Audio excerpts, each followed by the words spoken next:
Good evening and welcome to the Waterbury Board of Education meeting workshop on Thursday, November 5th, 2020. We will begin with a silent prayer followed by the Pledge of Allegiance.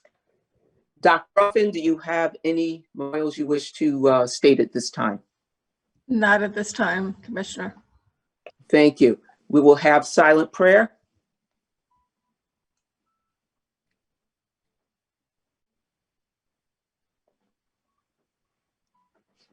Okay, everyone, Pledge of Allegiance, please.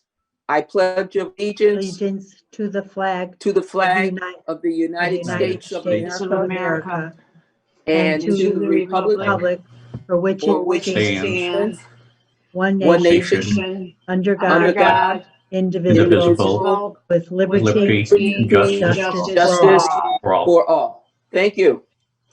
All right. Do we have any? Vice President Harvey?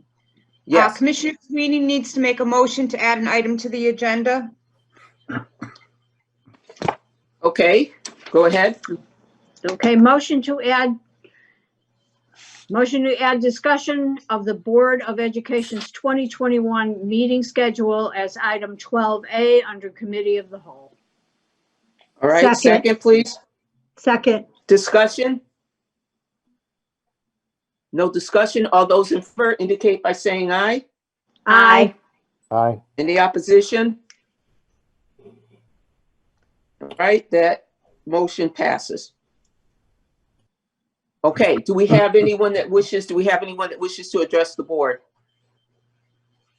There are no public speakers signed up. No public speakers, thank you. All right, with that, we will continue with the superintendent. Dr. Ruffin? Thank you, Commissioner Harvey, and thank you, members of the board. Tonight, there are several updates that I would like to share with you. One that we've waited on for some time now, and that is our special education audit. Several months ago, maybe even a year ago, we began as a school district to discuss an audit of the special education to be able to really learn more about our school system and special education and how we could best be stewards of making certain that we were going to deliver an outstanding product.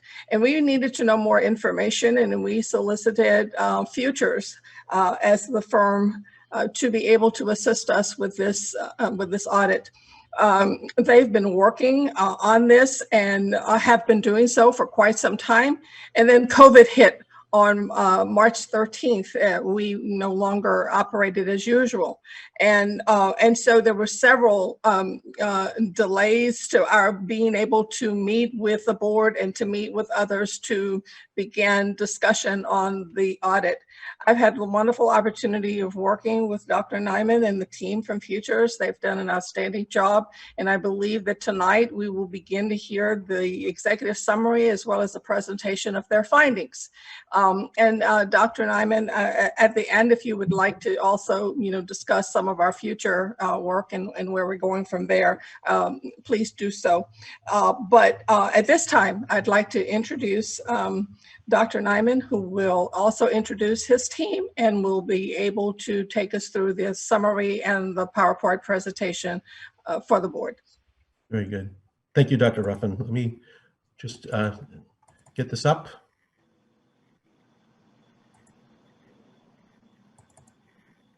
Okay. Can the audience see the PowerPoint?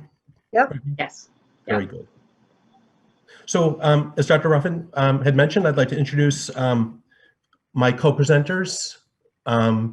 McGuire, he's the Executive Director for Futures Education in the Northeast. He's been involved in a lot of projects. His background is as a special ed director, superintendent, and teacher of students with emotional disabilities. So he brings a lot of experience to our program reviews. And Mr. Labrie is here, who introduced himself. Rich is a national leader in school finance with specific concentration areas in Medicaid and school transportation. So Rich will be, when we get to that point in the PowerPoint, when we're talking about this, the financial overview. Rich will be presenting those slides. I want to also mention our teammates. Dr. Ruffin had mentioned that we were at this for a long time. We know the district is quite large. We had the pleasure of visiting every school, and to us that was very important. And you'll see in the executive summary, we allude to it, and also in the forthcoming full documents, you'll see that going to the schools and understanding the sort of the goings on at the school, the types of services that are available to students, the culture and climate, that was very important to us. We spent more time in the schools as per agreement with schools that house intensive classrooms, students on the autism spectrum or students with emotional disabilities, but we visited every single school, whether they had they housed the high need students or not. So we felt that was an important part, but with that came a commitment from a lot of our team to do that. So I'd like to acknowledge everyone on the team and also acknowledge Dr. Ruffin, Dr. Rodriguez when he was there last year, Mr. Schwartz, people in PPS, Ms. Gabrielson and her team. Everyone was just so professional, forthcoming. As low maintenance as we try to be, we're not always so low maintenance because this is a huge undertaking in terms of data, logistics, visiting. And again, I can't be thankful enough to Dr. Ruffin and her team for being so accommodating, because it was a challenge, again, to get everything we needed. So the presentation overview of this workshop is to provide the board with a review of the methodology of the study. We want to talk a little bit about how we arrived at the findings. We know that time is valuable. We're one of many agenda items tonight. So we want to be respectful of the time, but also go into just enough detail so you can kind of get a flavor for our approach and our findings, which is number 2, corresponding areas of opportunity or recommendations, and then provide a forum for discussion. Dr. Ruffin had mentioned at the end, we'd like to talk to you about future directions. COVID certainly was a game changer for our work right in the middle, right when we're about to present the findings.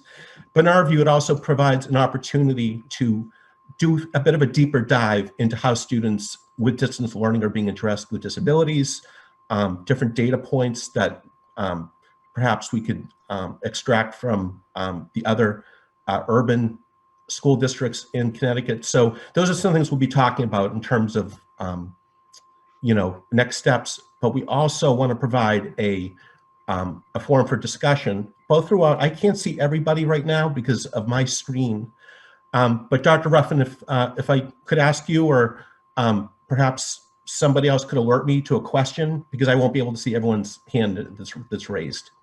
Absolutely. So we'll have a forum for discussion throughout the slides, but at the very end, we're going to give people as much opportunity to ask questions as you care to. Again. All right, good. Yes, I'm sorry. We'll do the questions through the chair. So if you would do the presentation, and then we'll take the questions. Very good. So if the chairs could alert you. me, that'd be great. Thank you. Thank you. So the methodological overview, the qualitative parameters were, we spoke to 197 stakeholders. They were confidential.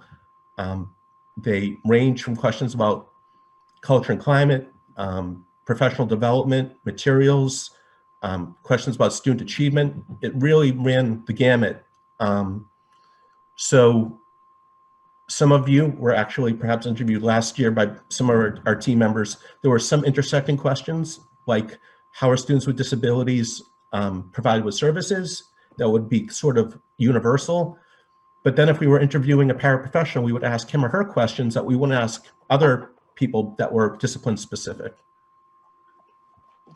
I mentioned we did non-evaluative walkthroughs throughout the district schools. It was important for us to understand the kind of the goings on at the school. It was very important to us for the staff to realize that it was not evaluative. We don't own any clipboards, but even if we did, we would have left them in our cars, because when we walked with the principals or the assistant principals, whoever was sort of our host at that time, we wanted the teachers to know that we weren't there evaluating them. We were just getting a sense of the continuum of services at those schools. A random stratified review of 219 IEPs. You'll see when the documents emerged that there's no way to know who these students were, but it was very important for us to, again, do the review of the IEPs to triangulate what we were hearing and what we're seeing in student achievement with the statewide metrics, and to see what was happening at a very granular level with the IEPs. And then a review of district documents. We're going to talk about the supervisory model and some of our thoughts. That was important to see the organizational structure, referral procedures like SRBI, SERBI. I'm sure you've heard the alphabet soup that we love in education. SERBI is basically Connecticut's version of early intervening processes to help struggling students. So to look at procedures and how that looks, the continuum of services, program descriptions, and professional development.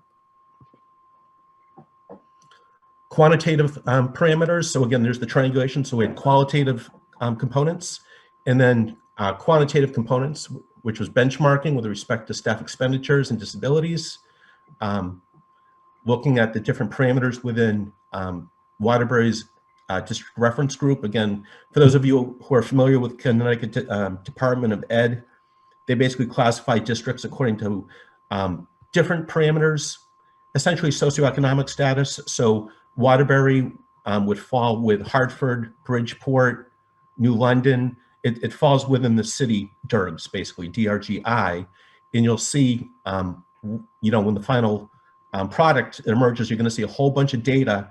How does Waterbury compare? Because to do a real apples to apples comparison, we needed to compare not Waterbury to neighboring towns like Watertown, because it's a different makeup of students. We really need to compare Waterbury to other city schools in Connecticut. Workflow analysis, we want to see how specialists were spending their time. Again, not from a punitive perspective, but a big part of this was to look at how staff were being utilized. So we looked at things like, you know, student-directed time, travel time, group, individual, those things, because we know related services are very difficult to find. We want to make sure that, again, the PPS department that utilizes both internal, in other words, Waterbury staff, but also uses contractors, we want to make sure that we were giving a snapshot of the efficiencies of those services.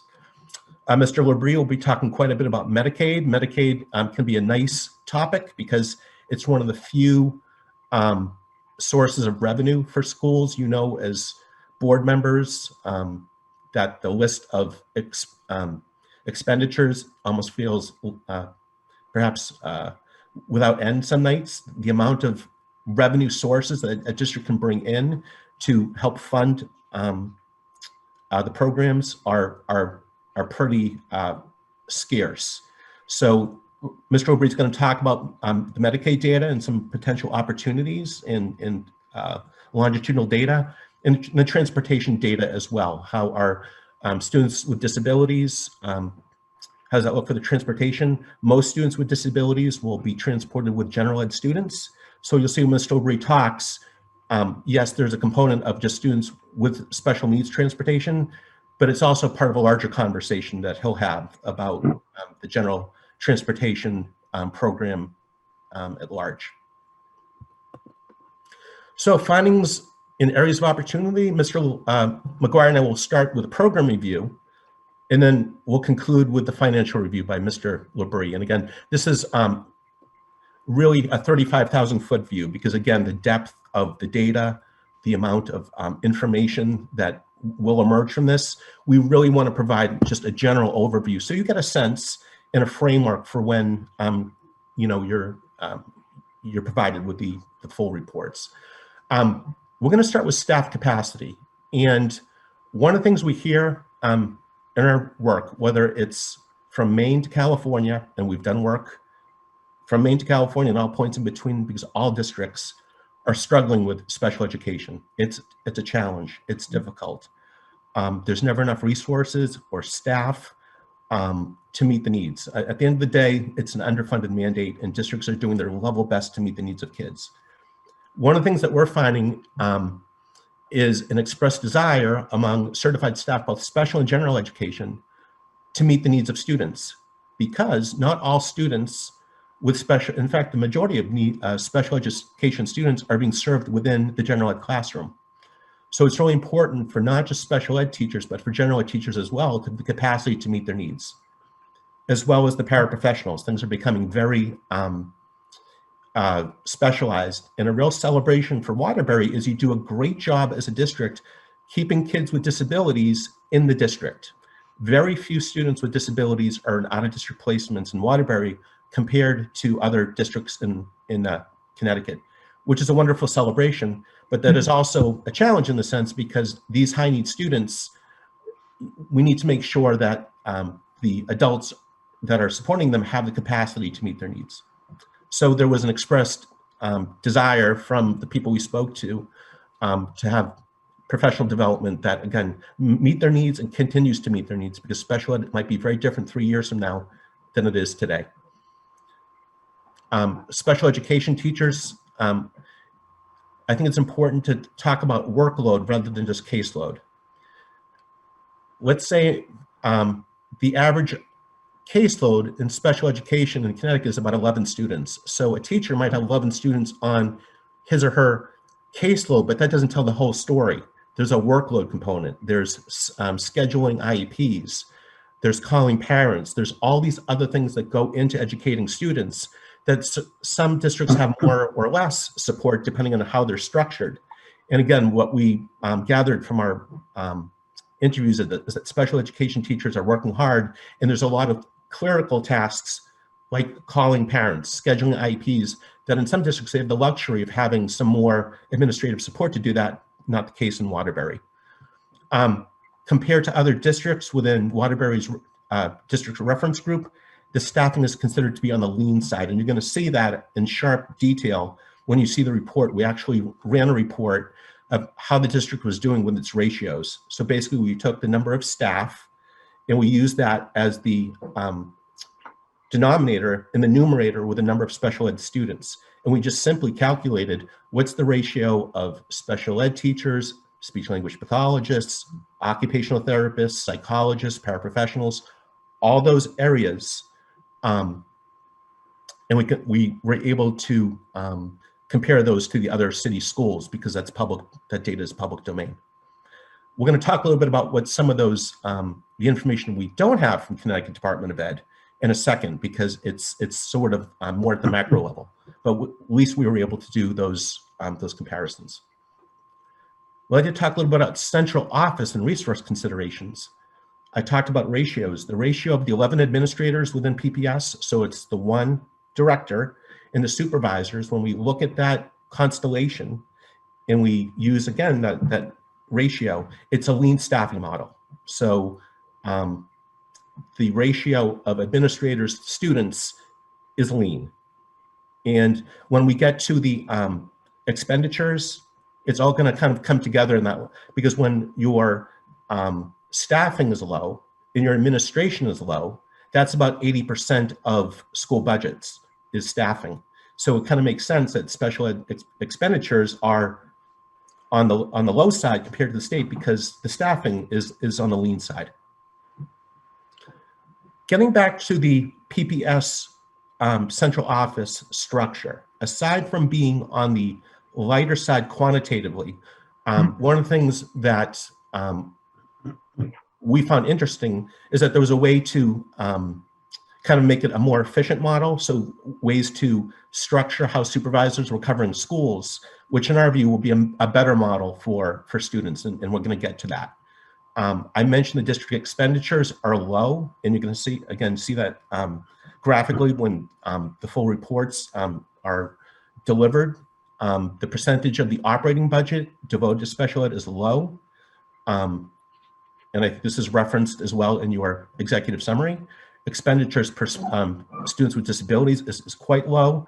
And the percentage of special ed, the percentage of the special ed operating budget devoted to out-of-district placements is less than 20%, compared to 33% for the other school districts. It's not only is it not best necessarily programmatically for students, all things being equal, because students are leaving their district, they're leaving their brothers and sisters, at the very least, they might be leaving the district, not the neighborhood school, but the district school. They might be on buses for a long time.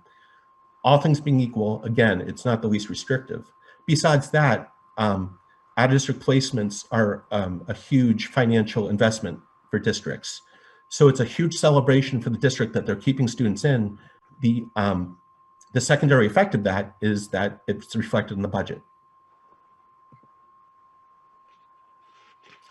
Culture and climate. Culture and climate is basically, you're going to see this, I think, spelled out in more detail than you saw in the executive summary. But basically, culture and climate is, if you go to a school, are students with disabilities our student, or is there any kind of, here's gen ed and here's special ed, and never the two twain shall meet?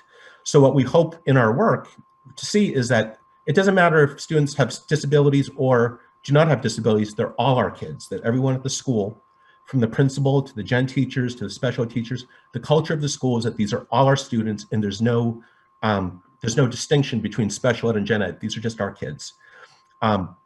Not surprisingly, because the district is large, that we wouldn't expect to be 100%, right? It's never going to be all this or all that. It really would be, and is dependent upon the school and the culture of the school, whether it's our kids, their kids.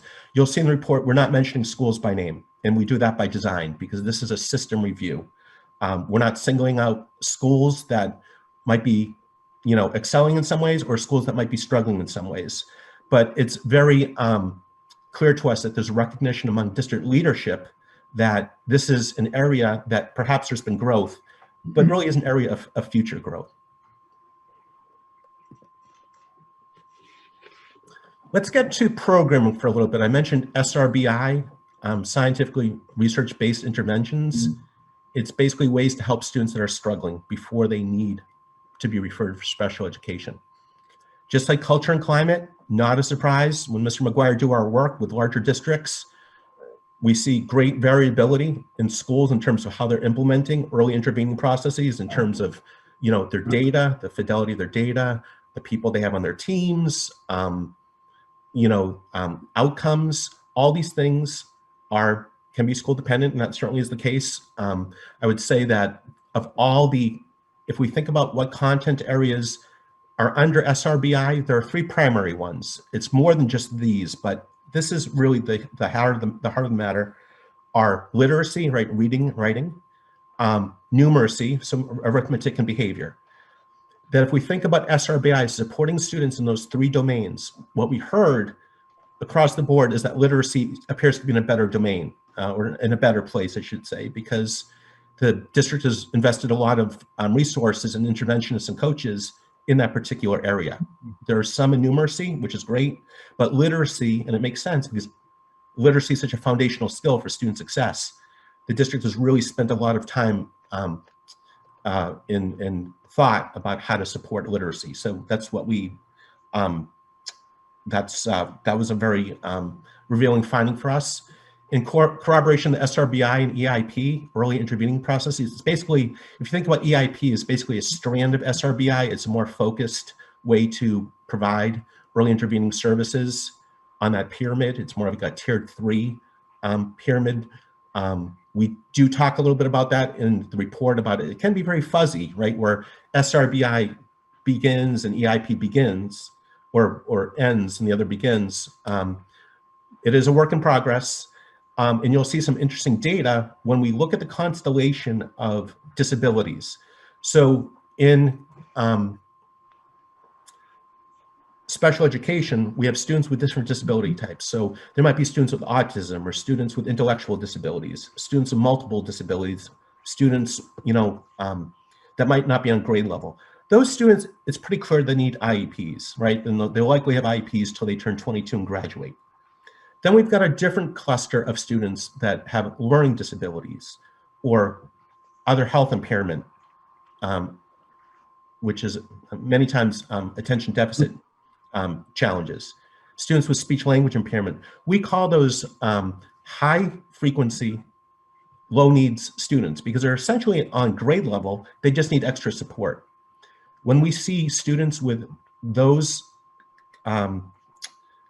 disability categories being overly identified for special education, that to me really corroborates that SRBI needs support, because those students might not be educationally disabled, they just might not have, they might not be reached with their curriculum by staff, if that makes sense. So to us, it's not just the special education identification, it's doing a deeper dive to look at the qualification. So although there are dedicated co-teaching classrooms, it was generally reported that most of the students are getting their special ed services more of in a pull-out resource, separate group. That's sort of, it's not wrong if that's what the student needs, but what we'll be talking about is that co-teaching. If you picture, if you go into a classroom and you see a special ed teacher and a gen ed teacher taking joint ownership for the lesson, you don't know who's special ed, you don't know who's gen ed. The special ed teacher is the strategy expert working with all kids. The gen ed teacher is the curriculum expert working with all kids. That's sort of the gold standard of the co-teaching model. When it works beautifully. But there's a lot of logistical things that go into it, like co-planning time and making sure the right co-teaching dyads. It's almost like a work marriage. It takes a lot of work, a lot of preparation. It's a mix between the teachers and the principal to make that work. So again, we know it's a lot. It's just another arrow in the quiver for the district to meet student needs. Again, it's not always best for students, but it is a wonderful adjunct to the continuum of services. So although it does exist in theory in some schools, it's not a district-wide initiative right now. We, in keeping with that, the second bullet, teaching methodologies and programs, the interviewees expressed that could be more consistent across the district. A real celebration, I talked about it before, is that Waterbury is the, for want of a better phrase, the #1 district, the best district at keeping students within the district with disabilities. When we started the work, as Dr. Ruffin had said, when we did some advanced research, Mr. McGuire and I, last fall actually, before we started the field work, we like to understand kind of the district historical data. One of the things that really caught our eye was this data point that the district has most of their students kept within the district.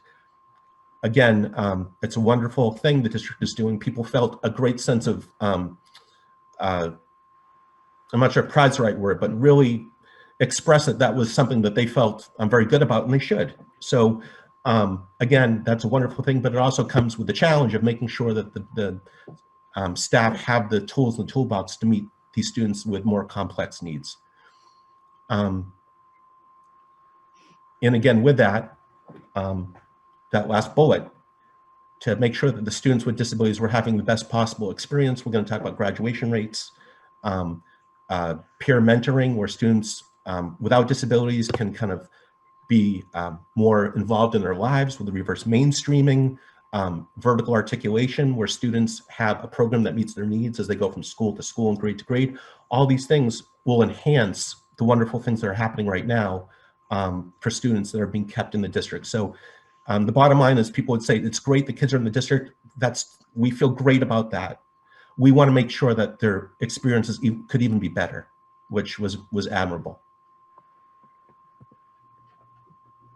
So areas of opportunity on the program side, again, when we think about the 35,000 foot view, there's going to be much more in the data to come. But when we step back and we see what are the areas of opportunity from the organizational standpoint, a restructuring of the supervisory model. We talked about there's a director of PPS, and then you have supervisors that basically support the schools, the principals, in the PPT process.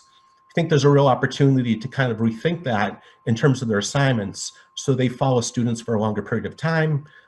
You've got some very talented supervisors with backgrounds, some in autism, some in speech and language, some in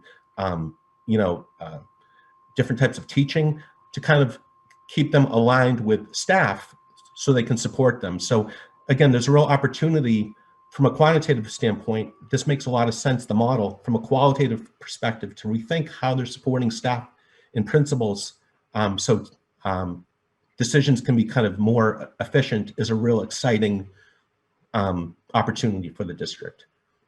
Review and revisit the district's special ed procedures for refining processes, services, and placement decisions. All that to say is that the IEP is individualized, but that doesn't mean the district can't have more available program descriptions, trifolds. So when, we know that parents are very connected to their neighborhood schools. More than the district, they feel connected to the neighborhood schools. So if they go into their school and they see a trifold and say, this is what we have here, that's a wonderful way for parent outreach and also to promote the services and the programs, not just the staff, but to the community and so everyone can be more conversant to PPT meetings. It's again, a wonderful outreach opportunity. One of the things that we talked about is the district is very leanly staffed in many areas. One of them is behavioral health. Behavioral health comprises school psychologists, counselors, and social workers.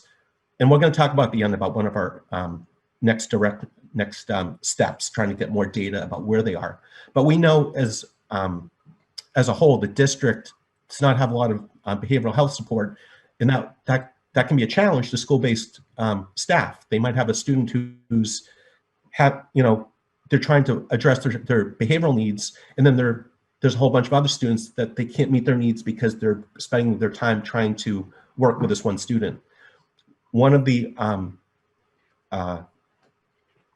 really wonderful models we've seen in our travels in Arizona, they had this behavioral assistance team, which are a central-based team that can be assigned to campuses so they can follow students as they go from elementary to middle to high. That can be a support to not just students with disabilities, but general ed students too, to help with SRBI, to help with tips and pointers for school-based staff, to help with parents with maybe suggestions, and to follow that student. And again, that would really help the school-based staff because that gives them one more level of support.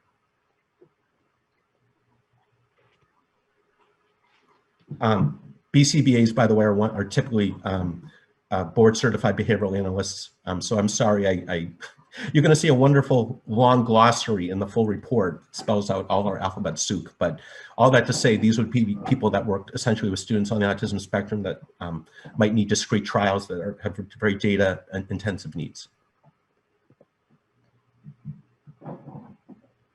Continue with the district initiative to implement a comprehensive SRBI process. Again, there's a lot of great things that are happening at each school, but these great things aren't happening at every school. And your principals got a really good set of principals that are doing some fine things, but it'd be great to have what they're doing with SRBI to be more of a district-wide discussion so they can share best practices, so they can do sharing of metadata, which you'll see in the report, because sharing of data across schools provides a great warehouse of information for staff. Ensure that co-teaching remains a viable option as part of the continuum of services. We talked about co-teaching. It's not for everyone, but when it works, it helps everyone, and we're big fans of it. Strengthen CTE is career tech education and other avenues to optimize graduation rates. You'll see that there were some real celebrations in the district's special ed outcomes. One of the challenges right now, it's on the lowest side, it's not the lowest, but student graduation rates, the cohort of students with disabilities, it's a little under 50%. I know that's an area that leadership would love to improve, because at the end of the day, getting kids to graduate is one of the key IDA indicators, special ed indicators. And a lot of this is just meeting kids where they're at, getting them enthused about their education, just like gen ed kids, right? How do we lose gen ed kids? They're not excited about coming to school. So to make sure things like career tech ed and other things that are available to gen eds are also promoted to the special ed students, we think that's a great way to engage students and again, to get them on track for graduation. Ms. Harvey, I just want to let you know that I'm done with the program review. Before we move on to the finance, if anyone had any questions for Mr. McGuire and me, I'm happy to answer them now if you see anybody with questions. Okay, so I can't, with the presentation up, I cannot see if anyone's waving. Anyway, we can go just Commissioner Harvey, go you can back. go to the gallery view up top, Yeah, I'm there. and then you should see all the participants. and you can scroll up or down. Okay, so if they have questions, they're going to need to raise their hand electronically. And I don't see. I have a question. Okay, and who are you? Commissioner Brown. Well, all right, Mr. Brown, go ahead. Okay, thanks. Good evening. I had a question in terms of the methodology. I don't see interviews with parents. Oh, I'm so glad you mentioned that. So I was just, wondering, Good question. Yes, because that very seems a fair big question. constituency. Yes, great question. I will answer that now. That was actually going to be one of our future directions. Okay, that's fine then. That's of our fine. work. So as Dr. Ruffin said, COVID happened. We had, and we also had 3 snowstorms during our work. Yeah. So Mother Nature was not very kind to our work. We had some parents that we we had scheduled that we had to cancel because of the weather. And then we had a whole bunch of Survey Monkey questions set up just so we could get parent participation. But because of COVID, we had to shelve that. Now with distance learning, we've added questions about how parents of disabilities feel about their child's education using distance instruction. Okay. All No, that to that's say, okay. I'll wait for the next session. very So, good. I'm thank so you. glad you asked that, because we know that that was that's an area of opportunity for us, for our team, that we're going to take full advantage of and make Okay. sure that we include as many parents as possible. Okay, thank you. You're most welcome. All right, thanks, Commissioner Brown. If commissioners, if you know how to electronically raise your hand, if you could do that. If not, ask the question, but identify yourself when you're asking the question. So are there any other questions at this point? All right, I don't see anyone. All right, so we can continue on. Very good, thank you. So I'm Thank going you. to turn it over to Mr. Labrie, who's going to talk a little bit about the financial components. Good evening. Before I start, I do want to thank the staff at both the finance office and the special ed office for putting up with me the days that I was actually on site, because while we're not there often, it's important for us to get as much data as we can while we're there. And secondly, it's important not only to find out what the district is doing, but why it may be doing it that way. And those are questions that you really have to sit and ask the staff at the time. The good news is that the district receives about almost 98% of the Medicaid money that it submits for reimbursement.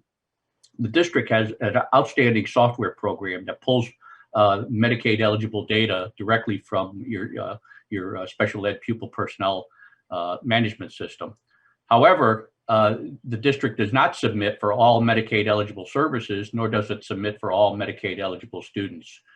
We found that there were approximately 14% of the special ed parents who had not signed a parental authorization to allow for the submission of Medicaid reimbursement for their students. Looking at the quantitative numbers, we have estimated that the total Medicaid revenue for the district should be approximately $1.1 million, which is $342,000 more than the 3-year average and $403,000 more than what was received in 2019. Some of that is relatively low-hanging fruit.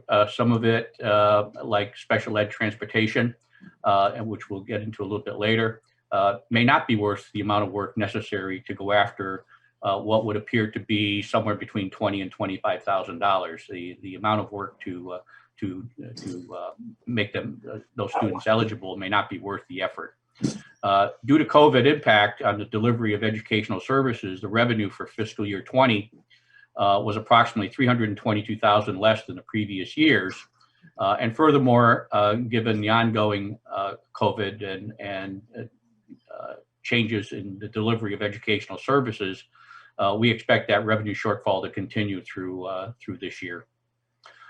One of the things we found is that all of the IDEA grant funds appear to be used for the benefit of students with educational disabilities.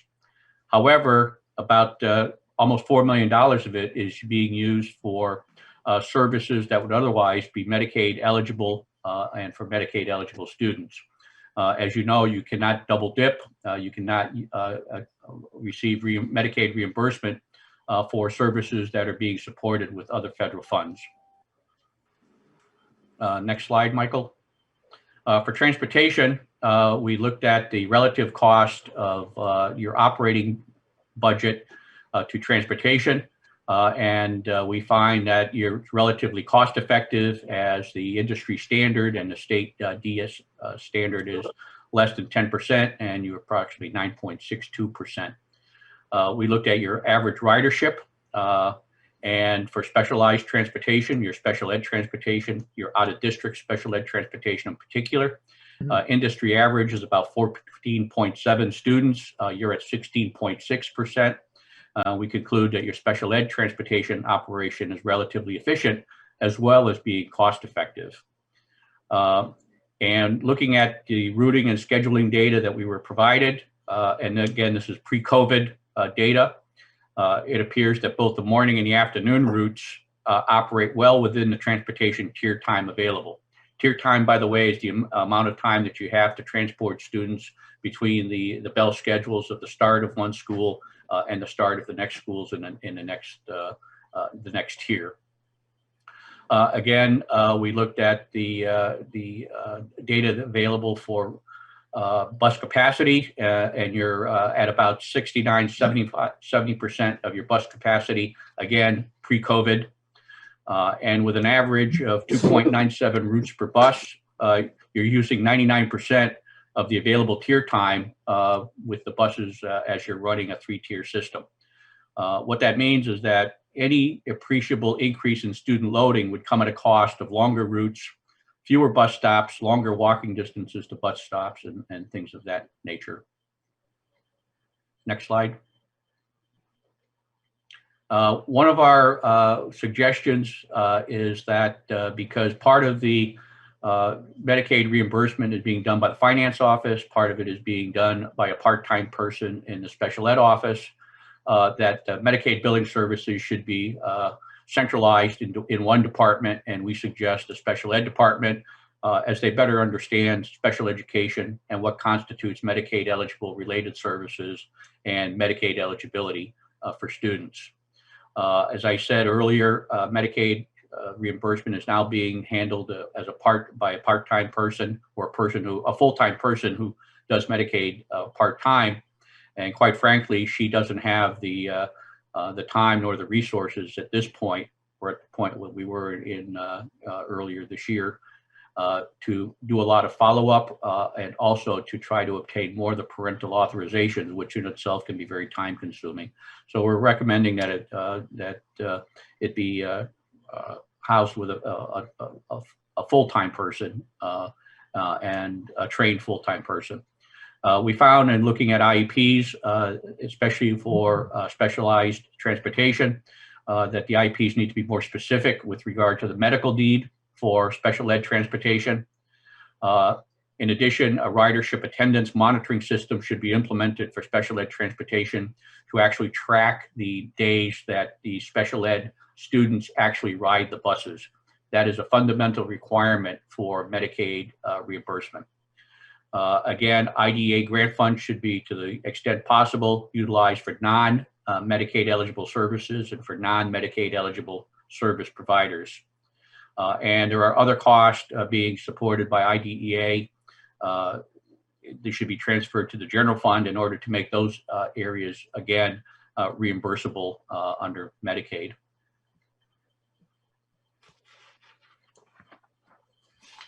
So that rounds out our presentation. It's okay. I'll stop share so we can get a full view. So I want to talk a little bit about next steps. Talk about parent surveys. We've created Survey Monkey questions for parents and also teachers to kind of gauge how they're seeing the distance learning. Is the distance learning platforms, are they meeting students with disabilities needs? So we've got our core questions for parents that would just be typical, whether, pre-COVID. And then we've added questions that we think are very relevant. We also are going to provide some information on best practices, what we see as best practices with delivering special ed services in this COVID world.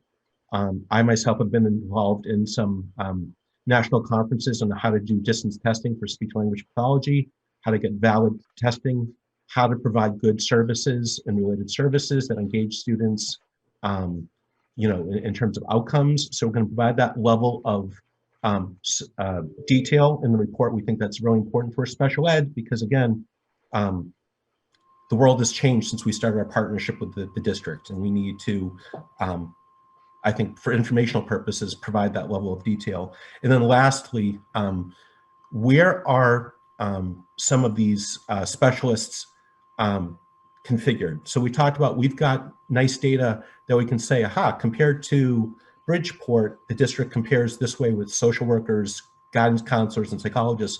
But what we don't know is where those behavioral health providers are. Are they at the elementary school, at the middle, at the high school? We know where they are in Waterbury because we're partners with Waterbury, but we don't know how that compares with the other districts. So we've put out a survey, actually. I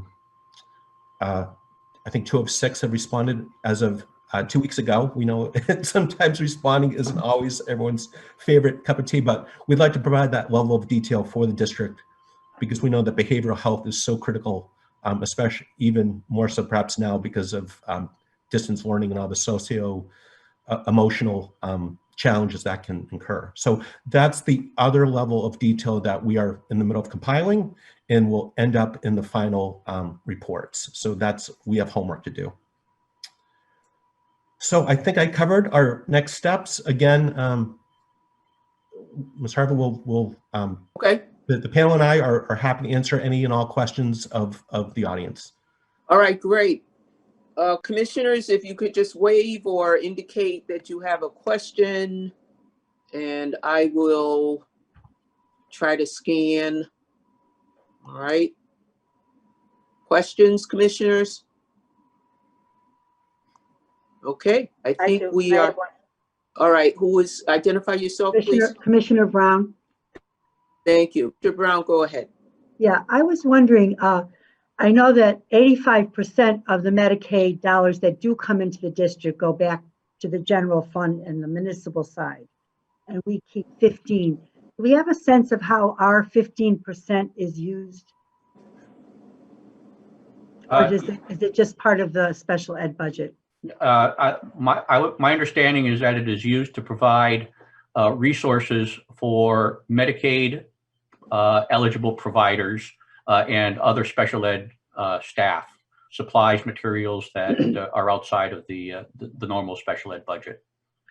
Yeah, because it would seem that if that was one of the observations during your interviews, that they needed more materials and resources.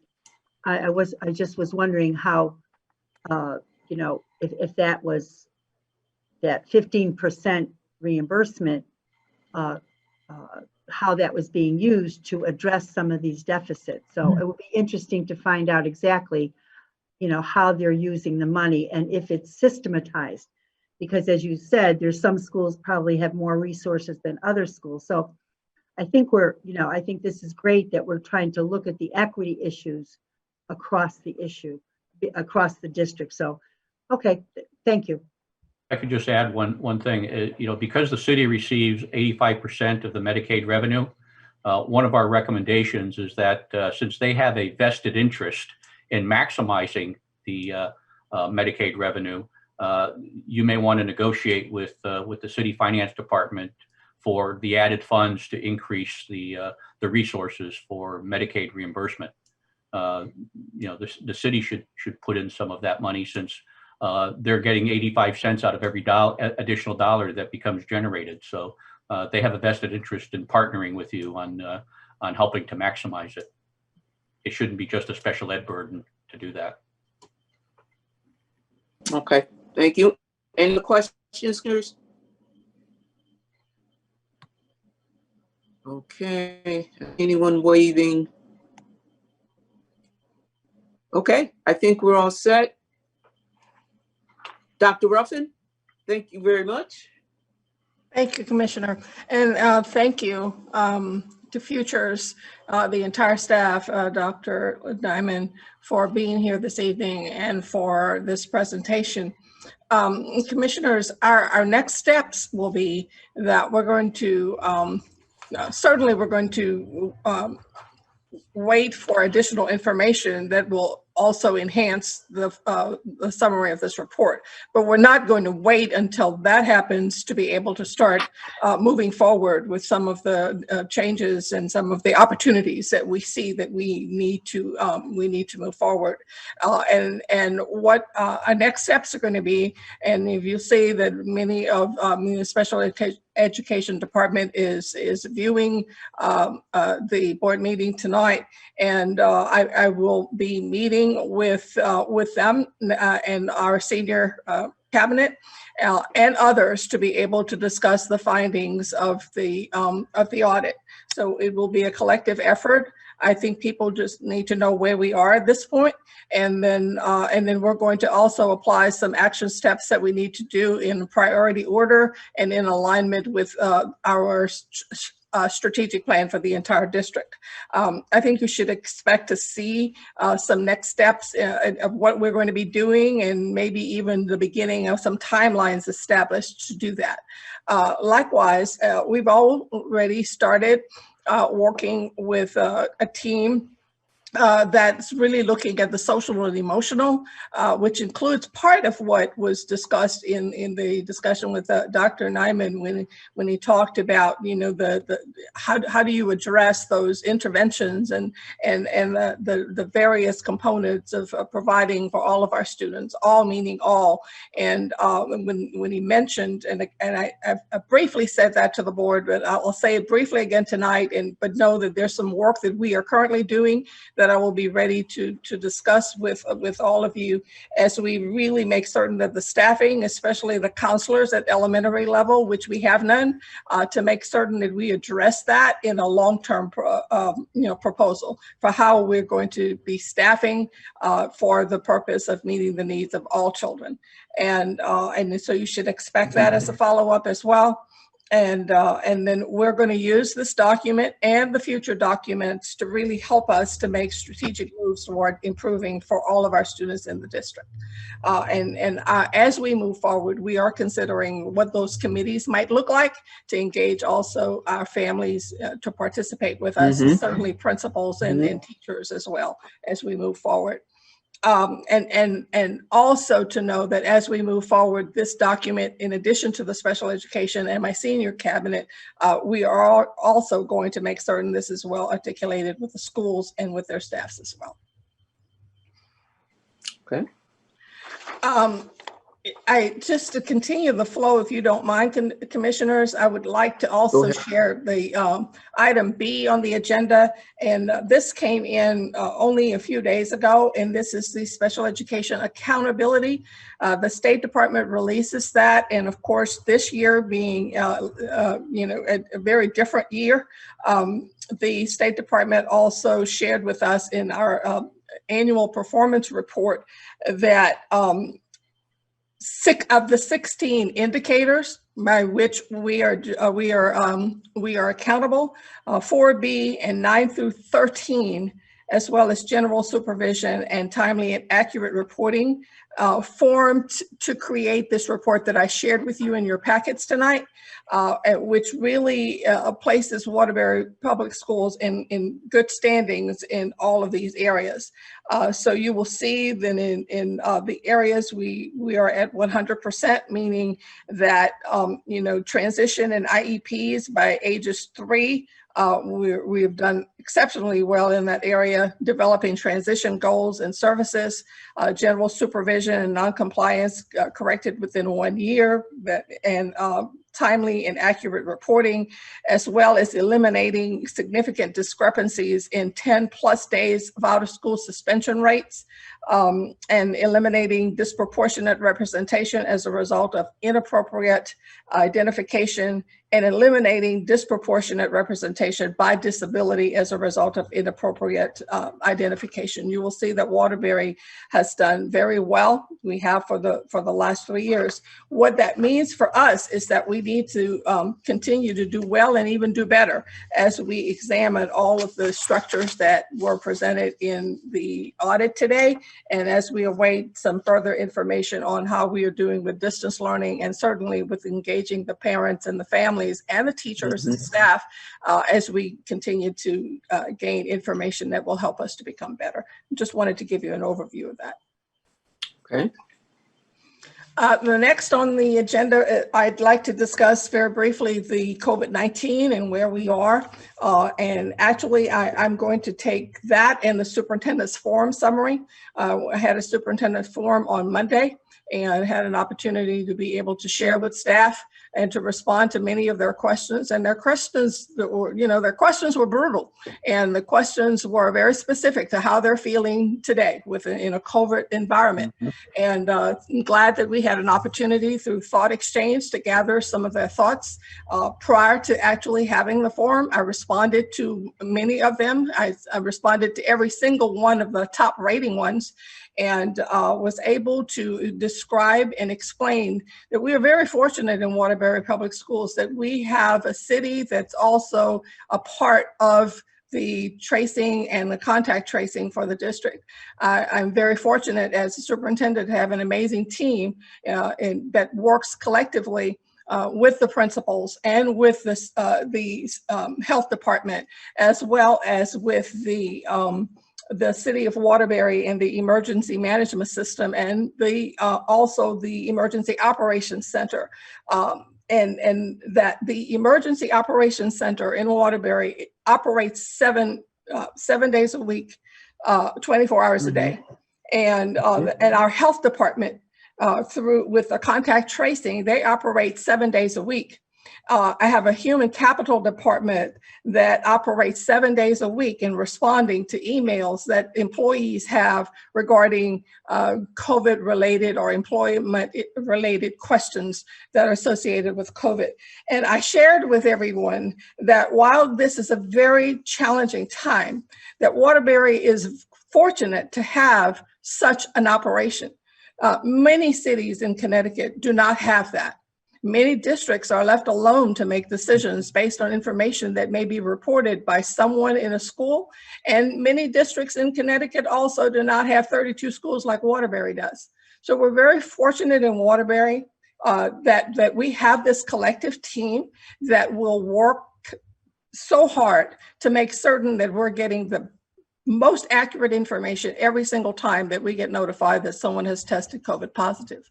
I also gave an overview of the fact that although we don't take COVID lightly at all, we do have, as of November 1st, we had 34 in-person cases that were reported to us of students that had contacted COVID-19.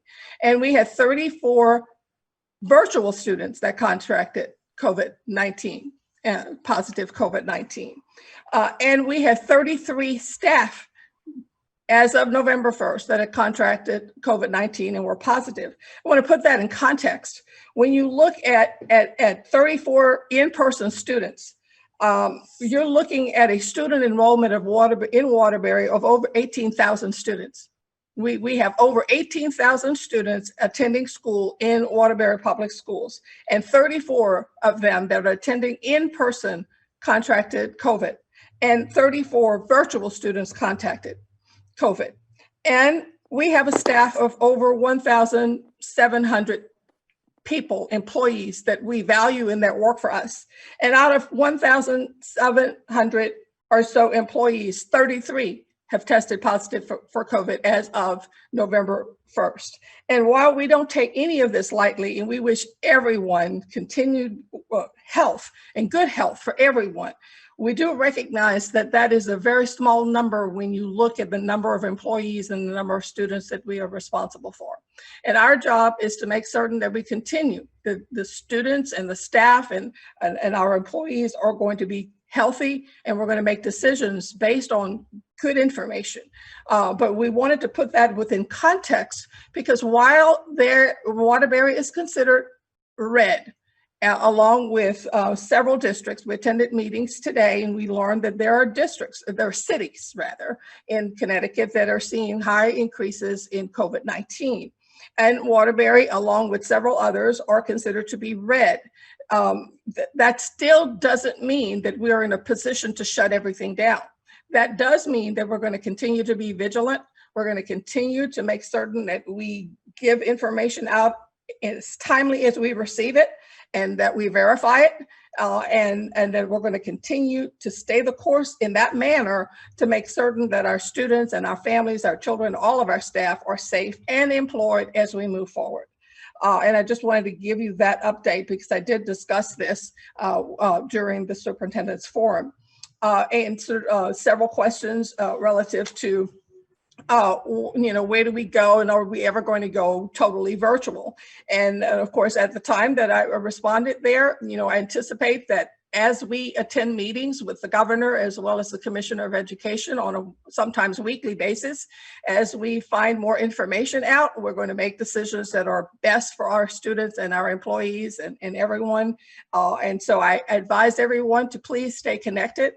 Please read the memos that come out. I try intentionally not to bombard people with a lot of information, but when I send information, I think it's relevant and that they need to know it. And I will remain transparent and open and available to answer questions as situations come up. I do also want to be very clear that any time that we receive notice that someone has tested positive, that our staff are extremely responsive. And when we receive a notification that someone has tested positive on a Friday, that means my COO and my director of communications, my assistant superintendents, depending on which grade level, that means probably, the transportation department, and it means that the principal at that school gets no weekend. And I'm not saying that for sympathy or empathy. I'm just saying that for a fact that when we find out that that has happened, we immediately engage in the people that have information about who is that contact.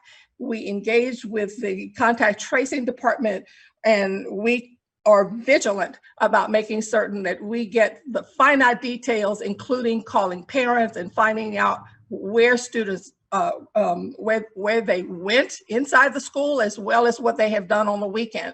And if there's sports associated, what sports they were playing and how many other students were on that team. So it's not a quick decision. It's not something that, we're not complaining. We're just saying that it takes a lot of time. And I'm so pleased that I have dedicated staff that are so vigilant in taking care of that matter. And I just ask for everyone to continue to stay the course. Understand that it's a challenge. We're all operating in some levels of unknown, but what we do know is that we have a team that's working around the clock to respond whenever we find anyone has tested positive. And I want to thank them and acknowledge them. And I want to thank the teachers for staying the course in this very challenging time. But we also have many of our schools whose enrollment has remained pretty constant in person. We have about 32 to 34% of our students that are in person. So we have a larger number than what we anticipated at the beginning of the school year that are taking part in virtual, but that is an option that has still remained for our students and our families. And at times when an employee has requested a leave, that is taken through and based on the laws and based on the requirements that we follow, and understanding that Waterbury Public Schools has employees that also have on the civil service side, response to the city as well as our human capital side.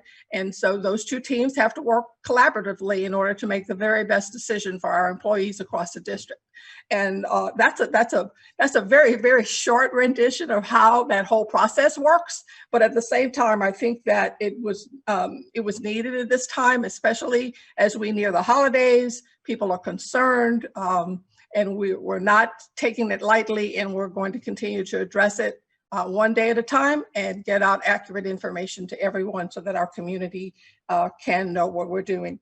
In the event that we ever have to go into more of a virtual, we will communicate that in advance so that our parents can make arrangements in advance and it not being a spur of the moment. The only time that I could ever anticipate that anything would be a spur of the moment is if we were to receive an executive order, and that executive order would be for the entire state of Connecticut. That may compel us to do something different, but at this point we do not have an executive order, and we are not expecting to make a knee-jerk reaction or decision. It will be well thought out, and it will be communicated in advance. So that's my update on COVID at this point. And Okay, my final update is going Go to ahead. be successes. I feel that I have shared, and every day, the commissioners and I, we have some discussion about COVID, and I send you texts and emails and, all the time. And I sent you the last communication indicating, we are doing a lot in the district. We're not only doing COVID related work. There's a lot going on in our district, and our teachers and our principals, administrators, support staff, central office are doing an amazing job. So I thought tonight would be a good time to celebrate some of the things that we have done that maybe no one knows that we're doing. And so we were pleased that Lieutenant Governor Susan Boswick came to Waterbury, or virtually and or in person, to participate in the 2020 Connecticut student mock election. It was a program that was open to all Connecticut high school students. And I want to say that our students did an amazing job. And, we know the election results. And so we're not having the same issues that we're having nationally, but our students did an amazing job there. It was designed to educate and guide students on voting process. And so we thank the Lieutenant Governor for being at Waterbury Career Academy. And we congratulate Mr. John O'Toole, who was presented the 2020 Yale Educator Award, which recognizes exceptional educators. So congratulations, Mr. O'Toole, and thank you all of the students and Lieutenant Governor Boswick for being here in Waterbury in a Waterbury Career Academy. We talked for a while about hand washing and how we were going to keep our promise, making certain that we had frequent hand washing in Waterbury, especially for some of our schools that were very limited in the number of lavatories available. And so this amazing company, Emacs, came to the rescue and donated 10 of the portable hand washing stations to Waterbury Public Schools. So Emacs donated those. They're in our schools. They were so welcome. It provides a portable sink with a faucet and water, both cold and hot water, and it's mounted to support the students and the student heights at various schools. And as you can see, the students were using this as an example at Sprague Elementary, and we have those 10 portable units in schools throughout Waterbury. So thank you very much, Emacs.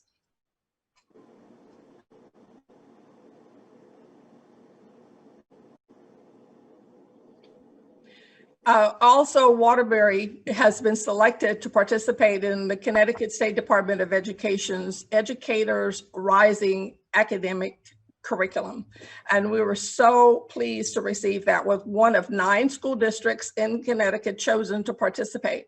So Governor Ned Lamont and the Commissioner Cardona announced that the state is expanding the Education Rising Academy curriculum in 10 schools across Connecticut, and Waterbury is selected to participate. This is to enhance the curriculum and the career opportunities for our students who aspire to be teachers. It's a grow your own kind of model. And we expect that in a few years, we're going to be able to say that while the research says 60% of teachers work within 20 miles of where they attended high school, we would expect to see the return on our investment here in Waterbury, as our students will be participating in this program and they will remain in Waterbury and be employed. We're very, very pleased about that. Good. Bucks Hill Elementary School, last November, students from Miss Megan Drury's 3rd grade class wrote letters and cards to Colonel Rob Ramonis, who was stationed overseas. And the students drew pictures to raise the spirits of the colonel and his troops. And recently, Bucks Hill received an American flag certificate indicating that 2 flags were flown over airmen and soldiers in Craig Joint Theater Hospital in Afghanistan on January 20th, 2020 in honor of Bucks Hill Elementary School. So we congratulate Ms. Drury and her third grade class for this wonderful recognition, but also for honoring someone who has been of such service to our nation.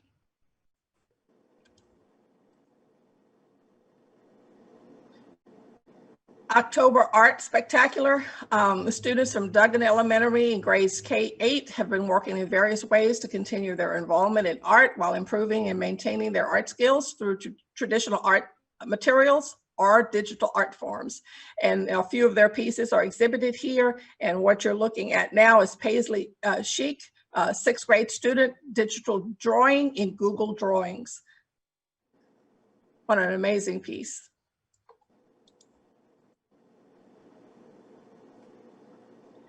We also recognize these amazing artwork. And I'm sure I'm going to get the name wrong. I don't mean to do that. It's displayed here, so I don't want to hurt anyone's feelings by mispronouncing their name, but we're so pleased of our third grade student, Amnath, at Aboriginal Dot Painting, and Ayalise Garcia, grade 1, Spookly, the Square Pumpkin. And I think those are really amazing pieces of art. Maybe we should purchase these and the others. Reed Elementary School pre-K students participated in the pumpkin study. And as you can see here, they learned how pumpkins grow. They actually participated in a mini study. They were able to guess what they thought was inside the pumpkin, and then they got to open one to see if their predictions were correct. So in addition to that, they discovered the seeds. They were able to count. So it became a really interdisciplinary lesson for them. And they got to plant grass and the pumpkin seeds to see if they could grow their own pumpkins. I think that's very interesting.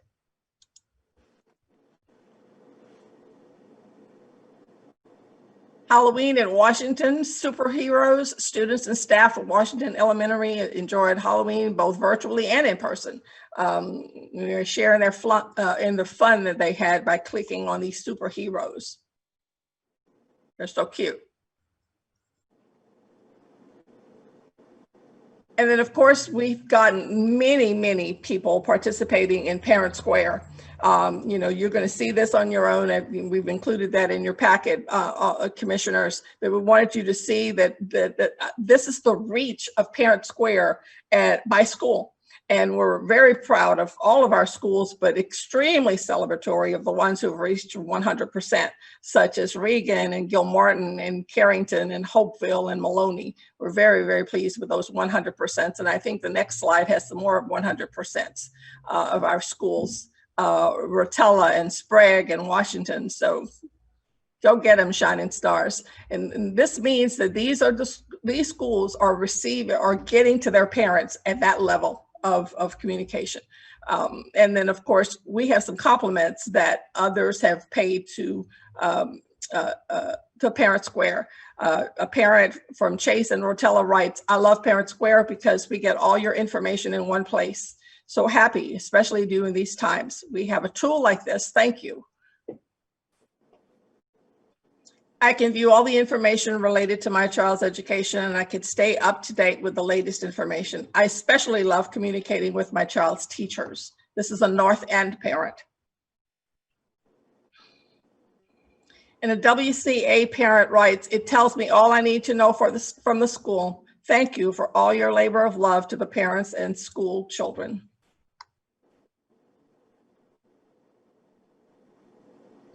Commissioners, this concludes my report. Thank you very much for listening to me. Okay, thank you very much, Dr. Ruffin. Are there any questions, comments? Yes, Vice All right. President Tom is Commissioner Van Stone. Okay. All right, Commissioner Van Stone, go ahead. I can say the only Commissioner Van Stone now. Dr. Ruffin, I think successes and celebrations need to become a part of our meeting each and every time we get together. That was really nice of all that to go through. And I need to add, to especially the art piece that you showed. Recently, I went off and stopped by and saw Angie's Art Gallery. Angie Soto, at Southmore Career Academy. Not Career Academy. Her sister went to Career Academy. She goes to the Magnet School, Arts Magnet. She's a tremendous artist. There is a piece now hanging in my wife's she shed. She had a beautiful picture a painting that she did of a rose, which of course was special for my wife. Her mother name is Rose, so I brought it home for my wife, and she just loved it. Angie's Art Gallery, for those of you who don't know, she sells her pieces to raise money for her father. Her father has type 1 diabetes. He's partially blind. He needs a kidney transplant, and she's out there. She has a lot of work. If anyone's interested, I'm sure the superintendent and downtown has her information. I do as well if anyone wants to reach out. But her work is just tremendous. I should have brought the picture, the painting down so I could have shown it to everyone. I didn't do that. Fantastic student, bright young lady, has a lot together for a 15-year-old, let me tell you. So Doctor, I just wanted to, I wanted to mention Angie. She's a tremendous student. Pride of Waterbury, another in the list of Pride of Waterbury. So I just want to share that with my fellow commissioners. Thank you. All right. Thank you, Commissioner Basto. Any other questions or comments? Okay. Anyone waving or commenting? So with that, we will move on to item number 2, Committee on Finance. Okay, request approval, acceptance of a grant for Nellie Mae Education Foundation. Jackie Davis, if you would, please. Yes, Madam Vice President, thank you. Good evening, Commissioners and Dr. Ruffin. We are seeking approval for the acceptance of a grant from the Nellie Mae Education Foundation. It was awarded to us to conduct an urban trauma learning series.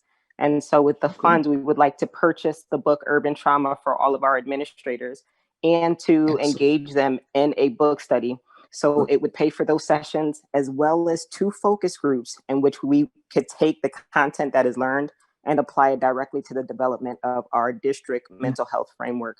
So the objective of that book study would be to increase the capacity of our administrators to lead trauma-sensitive schools. We want schools where all of the adults are able to recognize the prevalence of trauma in their buildings, recognize the presentation of trauma in the classrooms, and to recognize the plan to respond to trauma-related behavior in a way that is supportive. And so that is what that grant will be used towards. Okay. Thank you, Jackie. Any questions? Okay, Commissioner Sweeney. Commissioner Sweeney, then Commissioner Brown.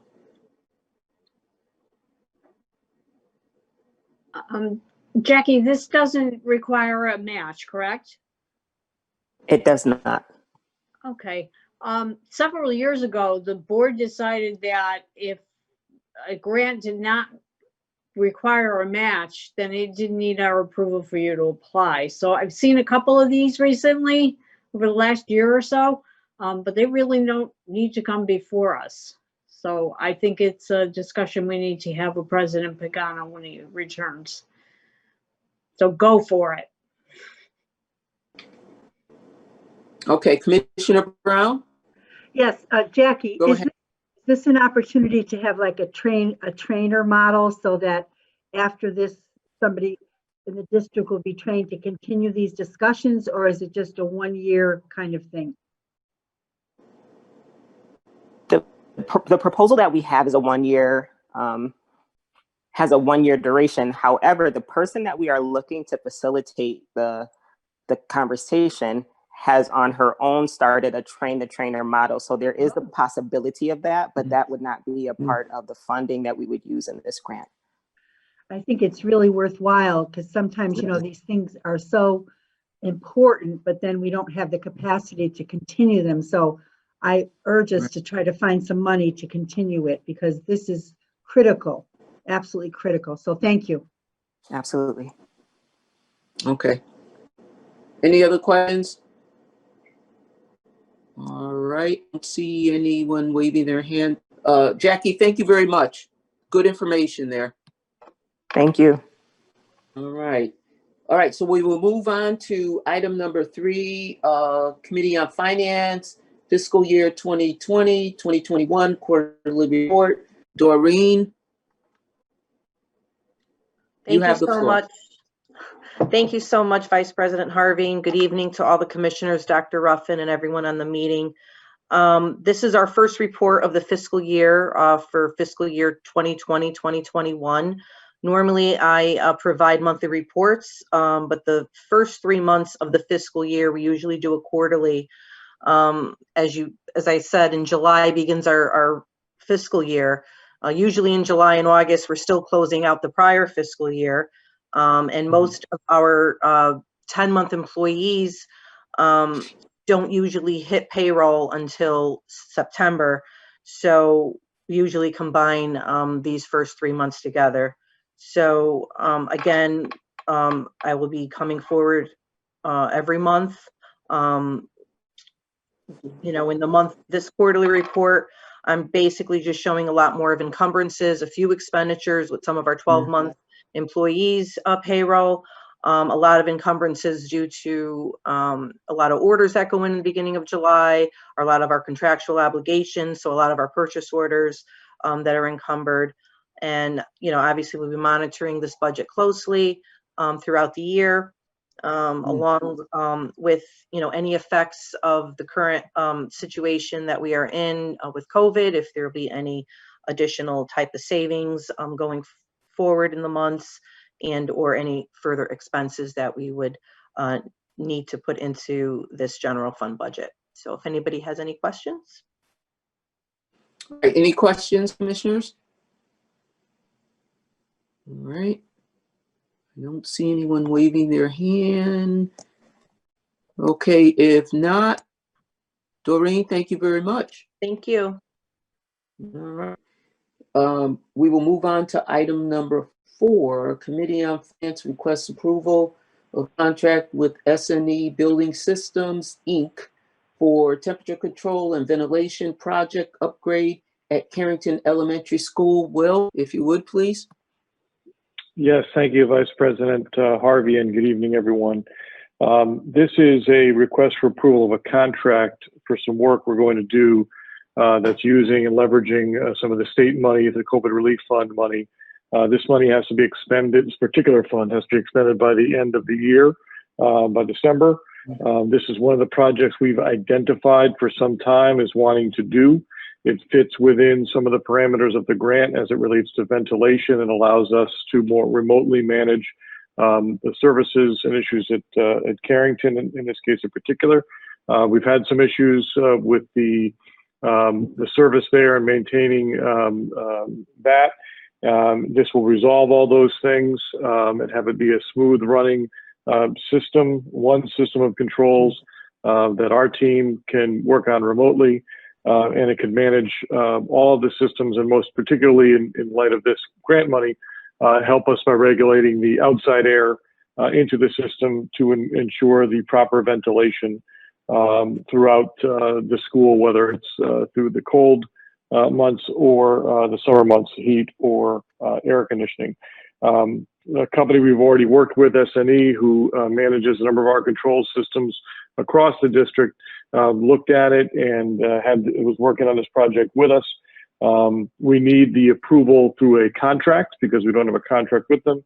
The city purchasing department has utilized the emergency designation under the mayor's authority to waive the bidding requirements. So that has been done. Corporation Council has reviewed it and prepared a contract that aligns with the scope of services. Again, a company we've worked with favorably, and they are reputable, and this is what they do. So this would be entirely grant funded and no local funds associated with this project. And we recommend your approval, and we would get it on the board of Alderman agenda. That'll be approved hopefully on November 15th, and we can then get this work done. We have a commitment from the vendor to get it done over the next month, to get it done prior to the termination of the grant funds. All right, thank you, Will. Any questions, commissioners? Okay, I see I do have one quick Commissioner one. Hernandez. Madam- I have, yep. All right, I see Commissioner Hernandez. I see Commissioner Sweeney. In that order, please. Will, question. I know Carrington is a relatively new school. Why Carrington and why not one of the older schools that might benefit a little bit more from the ventilation project than Carrington? Great question, Particularly Commissioner a Hernandez. wash. Yes, thank you, Commissioner Hernandez. Great question. This is not exclusive to any other school not getting money. The unique piece of this particular request is because we have to get a contract based on the amount. So we have to run it through that process. We are leveraging grant resources for a variety of projects across the district. We're working on some other chiller projects and some other coils, filter replacements, working on a number of the rooftop units, chillers, and so forth. So a variety of schools, including Walsh, are having work done. Much of that work can be done with existing contracts or within the parameters of a PO that we could just do and leverage the funds that way. This one, because of the amount of funds and the type of project, and that we did not have an existing contract, is why we've come to you. But it's not lost on us the need to engage and work district-wide. There are other funds set aside in this grant and other grants through the COVID Relief Fund and similar grants for further ventilation work, filter replacements, a variety of things. And we are looking to leverage this money to do a number of those projects, particularly in places that maybe have not gotten as much attention. And again, the focus is on the ventilation, making sure the systems are running right and so forth. So we are buying a lot of coils and other parts and things that our guys will install to get all of our systems running to the capacity that they should be. We did a bunch of this work already in preparation of opening school, and that will continue over the balance of this year. And I'll certainly make a note of the Walsh comment. I know we actually discussed that last week. There's some rooftop units that need some work, and that's work that our team can do. So we're leveraging some parts, another part of the grant, and absolutely on the radar.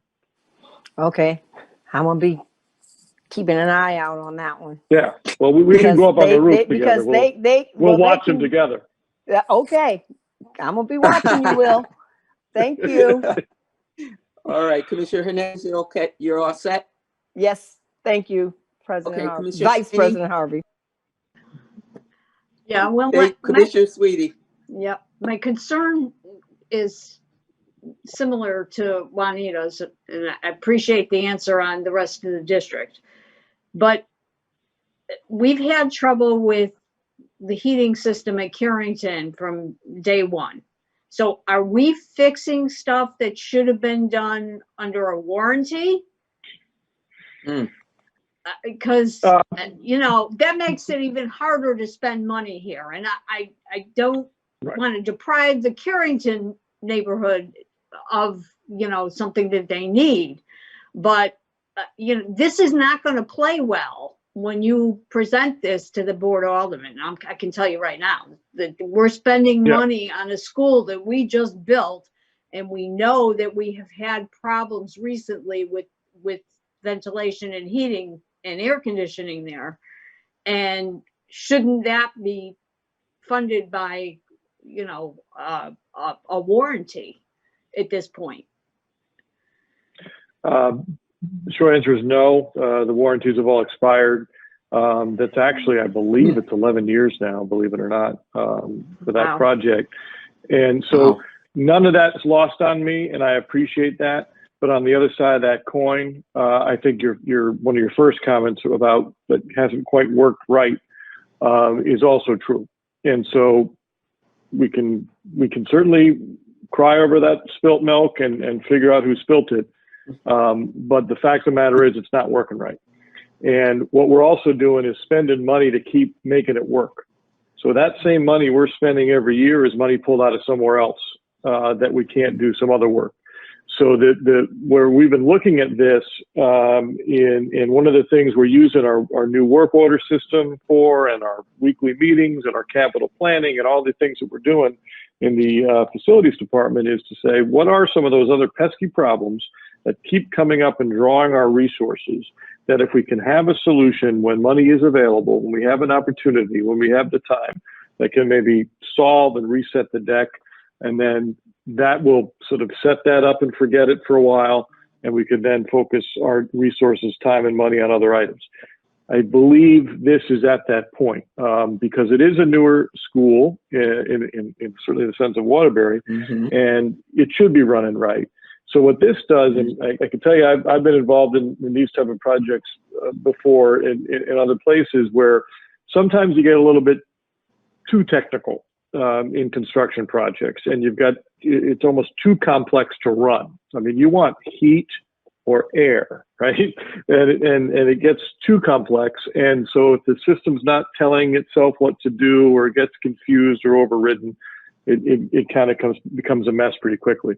What this particular system and set of controls does is really simplify it. And so it makes it easier for our folks to manage it and run it the way it's designed to run, to the original specifications, but also doesn't overcomplicate it. And so that's the goal. And we've had our guys working hand in glove with SNE to get the solution that we want based on how the building actually runs with the kids in it. So, and it is leveraging available grant funds to not, dip back into our local funds. So I hope there's some solace in that. But the goal here is to really resolve this problem and series of problems, frankly, once and for all. And so that's the idea. And I think the other alternative would be letting it continue, and we would still pull resources out to reset this or adjust that on this side of the building, or fix this side of the building. This side's hot, this side's cold, and that kind of thing. And that's just, it's not good for the students in there. It's not good for the staff in there. And the goal is to just make that correction and allow us to redeploy. Okay, last question. So what kind of warranty are we looking at here? 1 year, parts and labor, which is industry standard for this type of work. If we wanted more, we'd pay more. Yeah. Okay. Thank you. All right. Any other questions? Commissioner Brown, did I hear you before? I thought I heard some. I'm good, thank you. All right. Any other questions, commissioners? No? All right. Well, thank you very much. Thank you so much. All right. Okay, so I think it's item number 5. Committee on Finance requests approval of Amendment 1 to the Memorandum of Understanding with Wilmore, Inc. for Emergency Mobile Psychiatric Services, EMP. Ms. Gabrielson? Good evening, Vice President Harvey, Commissioners, Dr. Ruffin, Mr. Henry. So this is an amendment to the existing Memorandum of Understanding for Wellmore to help us look at social emotional needs of students that are impacted by trauma. And Wellmore clinicians would work with our staff to help plan for and triage and provide support to these students and their families, along with our school staffs. That's great. Questions? I have a question. Okay, Commissioner Brown, go ahead. Hi, Kathy. I'm really excited about this because as you know, we're all very concerned about the Office of the Child Advocate and the study that showed that we were over relying on police to deal with children who were out of control or whatever. So I'm really hoping that with this kind of, intervention, if you will, that we will not see that kind of intervention. So very happy about this. Thank you very much. You're welcome. Very good. Any other questions? Okay, I don't see anyone waving. All right. Okay, well, I'm very pleased to hear about this as well. This is really good. All right, so we'll move on to item number 6. Ms. Gabrielson, if you would. So this is a request for an approval of an agreement with St. Vincent Special Needs Center, where we have several students placed for educational services. This was originally presented in June. However, the school had significant changes that they requested be made, and it's taken us all of this time to come to agreement so that the services that are required for the students, the interests of the district, are protected and ensured so that we can verify services being provided to students regardless of whether they are in person or virtual, and that they are getting what they need to be getting through all the mechanisms required by the state of Connecticut and Waterbury Public Schools. All right, you. Questions, commissioners? All right, I don't see anyone waving. All right, we will move on to item number 7, Committee on Finance, request approval of an agreement with Benhaven Inc., Special Education Services for Students. And you're still on the stage. Okay, Ms. Gabrielson, so go ahead. this is the same situation as with the St. Vincent Special Needs Center. We presented this contract back in June and the board approved it. However, Benhaven did not get back to us until August with very significant changes. And so we have literally gone back and forth with them on a weekly basis, and we have finally come to agreement. We have their signature on the proposed contract that's before you. And again, this was to protect the interests of these students and being able to verify that they were receiving what services they're supposed to receive, as well as protecting the interests of the district in that contract with Benhaven to be able to verify all of that. Great. All right, thank you very much. Question? Okay, Commissioner Van Stone. Thank you, Madam Vice President. So what is this time between our approval and now, especially seeing the contract term is July, as opposed to us talking about it in November? What is the delta cost to us? Wait, did it go up from what we already approved? No, the costs have not changed. It was language specific to how services were going to be verified. It had nothing to do with the cost of the services. Those numbers have stayed the same. So what would have happened on July 1st is now just, we're saying, okay, fine, it happened on July 1st. Is that correct? Yeah, because that's the first day of the school year. I get that, but this board has a little trouble voting on things, So I will at this say that point would be 4-5 months after when something went into effect. Right. So as a result of that, I've actually changed the internal process in the department to start our contract renewals in January. Given COVID and the pandemic and all of the requirements that are now being placed into contracts, both by the district and the out-of-district placements, to make sure that we have enough time to go through those negotiations so that when you are presented with a contract for approval, it has their signature on it. That's actually pretty welcoming because this board has asked for a long time not to have contracts start on the first day of a school year because between our summer break, we always had breaks in our summer schedule, et cetera, et cetera, et cetera. That's actually very refreshing. But it's also refreshing to know that this is basically administrative. What I didn't want to hear was this contract came back to us $200,000 greater, than what we approved in the past. So perfect answers. Thank you very much. Thank you, Madam Vice President. Okay, welcome. Any other questions? Oh, ooh, wait a minute. Hold on. I saw someone raise their hand. Okay, Commissioner Orzo.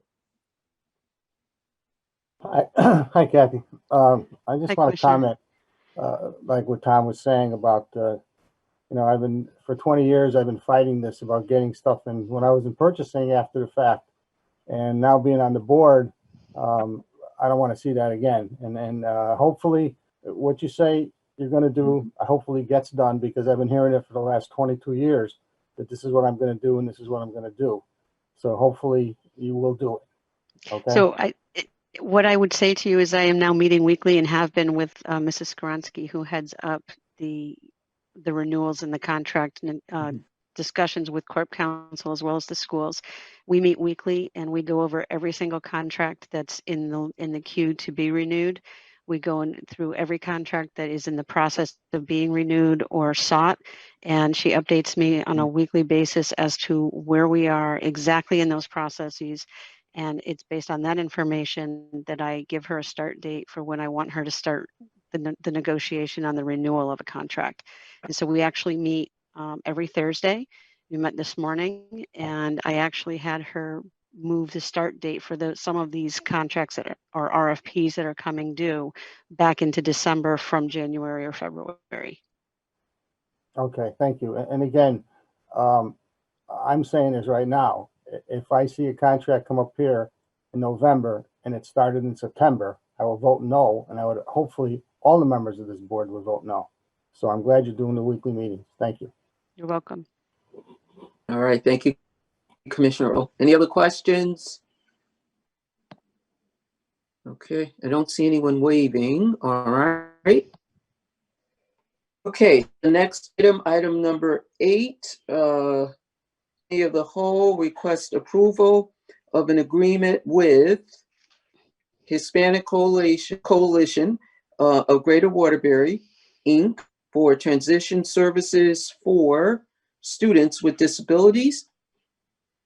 Ms. Wilson, you're on again. So this you have is one more 9 too, by the way. right. Go right. ahead. So this is another placement for our 18 to 22 students, 18-year-old to 22-year-old students, as they prepare to leave public high school and go into the either career world or sheltered workshop world or whatever path they happen to be on. The transition services provides them with work opportunities to learn different skills to seek employment after they finish with high school. Okay. Questions? Commissioner Hernandez, go ahead. Okay. Unmute Can you yourself. There can go. you hear me? Okay. Yes, we can. What's the difference between this one and the one prior to? Item 8. Was it Or 8 item or 7? 7? 7, So I think it was.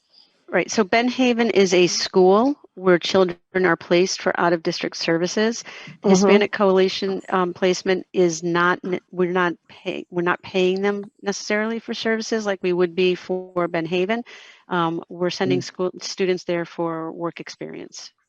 Okay. All right. Thank you. All right. Thank you, Commissioner Hernandez. Any other questions? Okay, I don't see anyone leaving. All right, so I think the last one and take a break is item number 9, Committee of the Whole requests approval for a student intern affiliation agreement with the University of Connecticut for speech language pathology student internships. So this is just an agreement to bring students in who are training to become speech and language pathologists so that they can gain field experience in an educational setting under the supervision of one of our certified speech and language pathologists. There's no cost to the district to do this. It helps us to grow our own potential workforce as folks become certified and are looking for positions within a school system. Very good. Any questions? No, I don't.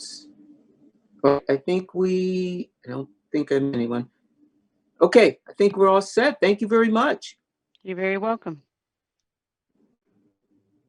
All right, on to item number 10, Committee of the Whole, request approval of a student-teacher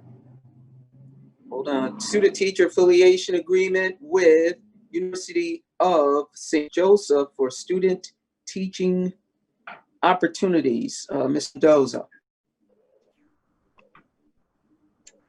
Thank you, Vice President Harvey. I'm going to be speaking on behalf of Mr. Mendoza and the Human Capital team tonight. My name is Lisa Romano, right. and I am a member of the Human Capital team. So good evening, Commissioners, Dr. Ruffin, and everybody else on the call. Item 10 is the contract with the University of St. Joseph. And item 11 is the contract with Western Connecticut State University. These are student teaching contracts with the city. They are for 3 years with the option to extend for an additional 3 years at no cost to the city. We currently have 10 student teachers in our district for this fall, and we already have 9 prospective student teachers for the spring of 2021, and one of them being our very own Wilby High School graduate. So these student teaching agreements are very important to our Grow Your Own efforts. So I hope that you will consider approving these, moving these forward. All right, so this item number 10 and item number 11, any questions? Okay, I don't see people shaking their I heads. have one question. Okay. Vice President Harvey. Okay, Commissioner Brown. Okay, go ahead. Lisa, this is very exciting. I'm wondering, are there potential for other partnerships with other, like Southern and other universities? Because I don't think we've done this before, or unless I didn't understand. Right, so this is new. Starting in May, we started developing these agreements with universities. And since May, this is our 6th one that we have put forth. We have ones with Franklin Pierce, Grand Canyon, UConn, University of Bridgeport, and hopefully now University of St. Joe's and Western Connecticut. We are in talks with Southern Connecticut State University as well, as they have a bilingual program that would certainly be beneficial to our district. Great, very exciting. Thank you. Thank you. All right, very good. Any other questions, comments? Okay, I think we are all set. Okay, thank you very much. Thank you. All right, so all right, thank you. Let's see, I think we're on item number 12. I'm sorry. All right, item number 12, Committee of the Whole, discussion on school administrators of SAW 2021-2024 written agreement. Attorney Shaw, if you would. Thank you, Madam Vice President. Good evening, Thank you. Commissioners, Dr. Ruffin. Enclosed, you should have in your packet a copy of the proposed successor collective bargaining agreement for the school administrators. The term of the agreement is a 3-year term from July 1, 2021 to June 30th, 2024. And I've included a summary, and I will just go through it briefly. And if you have any questions, please interrupt me or ask at the end. So essentially, the primary focus of these negotiations was the salary schedule. We have for a long time recognized that the salary schedule for the school administrators was not competitive when compared to other districts within our DIRG, but also within neighboring school districts. And I think we have experienced difficulty with retaining our administrators and also being able to effectively recruit administrators because of the salary schedule. So what we have put forth in this contract and negotiated with the union is a revised salary schedule that is cost effective, but also more competitive. We identified the principal level positions were the least competitive within our salary schedule when comparing them to other districts. And so that was a focus, but we did make adjustments to almost everything across the board on our salary schedule, all of the positions. And so what we have done is put that salary schedule in place, and we've agreed upon a wage package for them. If you follow along in your the memo that I included, the summary that I included, the initial year, and I do apologize because there's some Scrivener's errors in here. The first year of the wage package starts for the 2021-2022 school year, and it is essentially just the cost to migrate onto the new salary schedule. So there's no step advancement, nothing else. It's just the migration onto the new salary schedule in year one. And the cost of that is 3.23%, which is about $350,000. The year two wage package would be a step advancement for all teachers. As you can see in the contract, if you actually look at the revised salary schedule, there are significant steps added onto the back end, but it's also just where everyone would get slotted in would be, there'd be places to move on this new salary schedule, whereas we have a lot of people currently who are already at step 7, which is the top of our current scale. So for year two, which is 2022-2023, the step advancement would cost approximately 2.5%, and the projected cost in dollars is $271,000. For the third year of the contract, 2023-24, again, it would be an additional step advancement for all administrators. The projected percentage increase of the step advancement in the third year is 2.2%, with the dollar cost of that being another $250,000. The total projected increase of the wage package over 3 years is 7.96%. And that's, again, the total impact to payroll. We also negotiated some insurance concessions from the school administrators. The employee premium cost share that the school administrators pay in the first year of the contract would increase by 0.5%. They're currently 21.5%. It would increase to 22%. In the second year of the contract, the city would reduce its funding of the employee HSA deductible from 45% to 40%. And in the third year of the contract, the employee premium cost share would then increase from 22% to 23%. So that's a percentage increase there. Other contract changes, and I think I forgot to mention this at the beginning, but one of the things that made the revised salary schedule affordable was the fact that we are eliminating by agreement, the degree stipends in the contract, which are stipends that are paid in addition to administrator base salaries. So those will be eliminated at the end of this contract year. Additional contract changes that are made in this agreement. Article 3 has been modified to comply with the Supreme Court's Janus decision, which rendered mandatory agency fees unconstitutional. At Article 4, Section 2, that's where we've eliminated the degree stipends. You can see there's Section 2A and 2C no longer exist in that contract.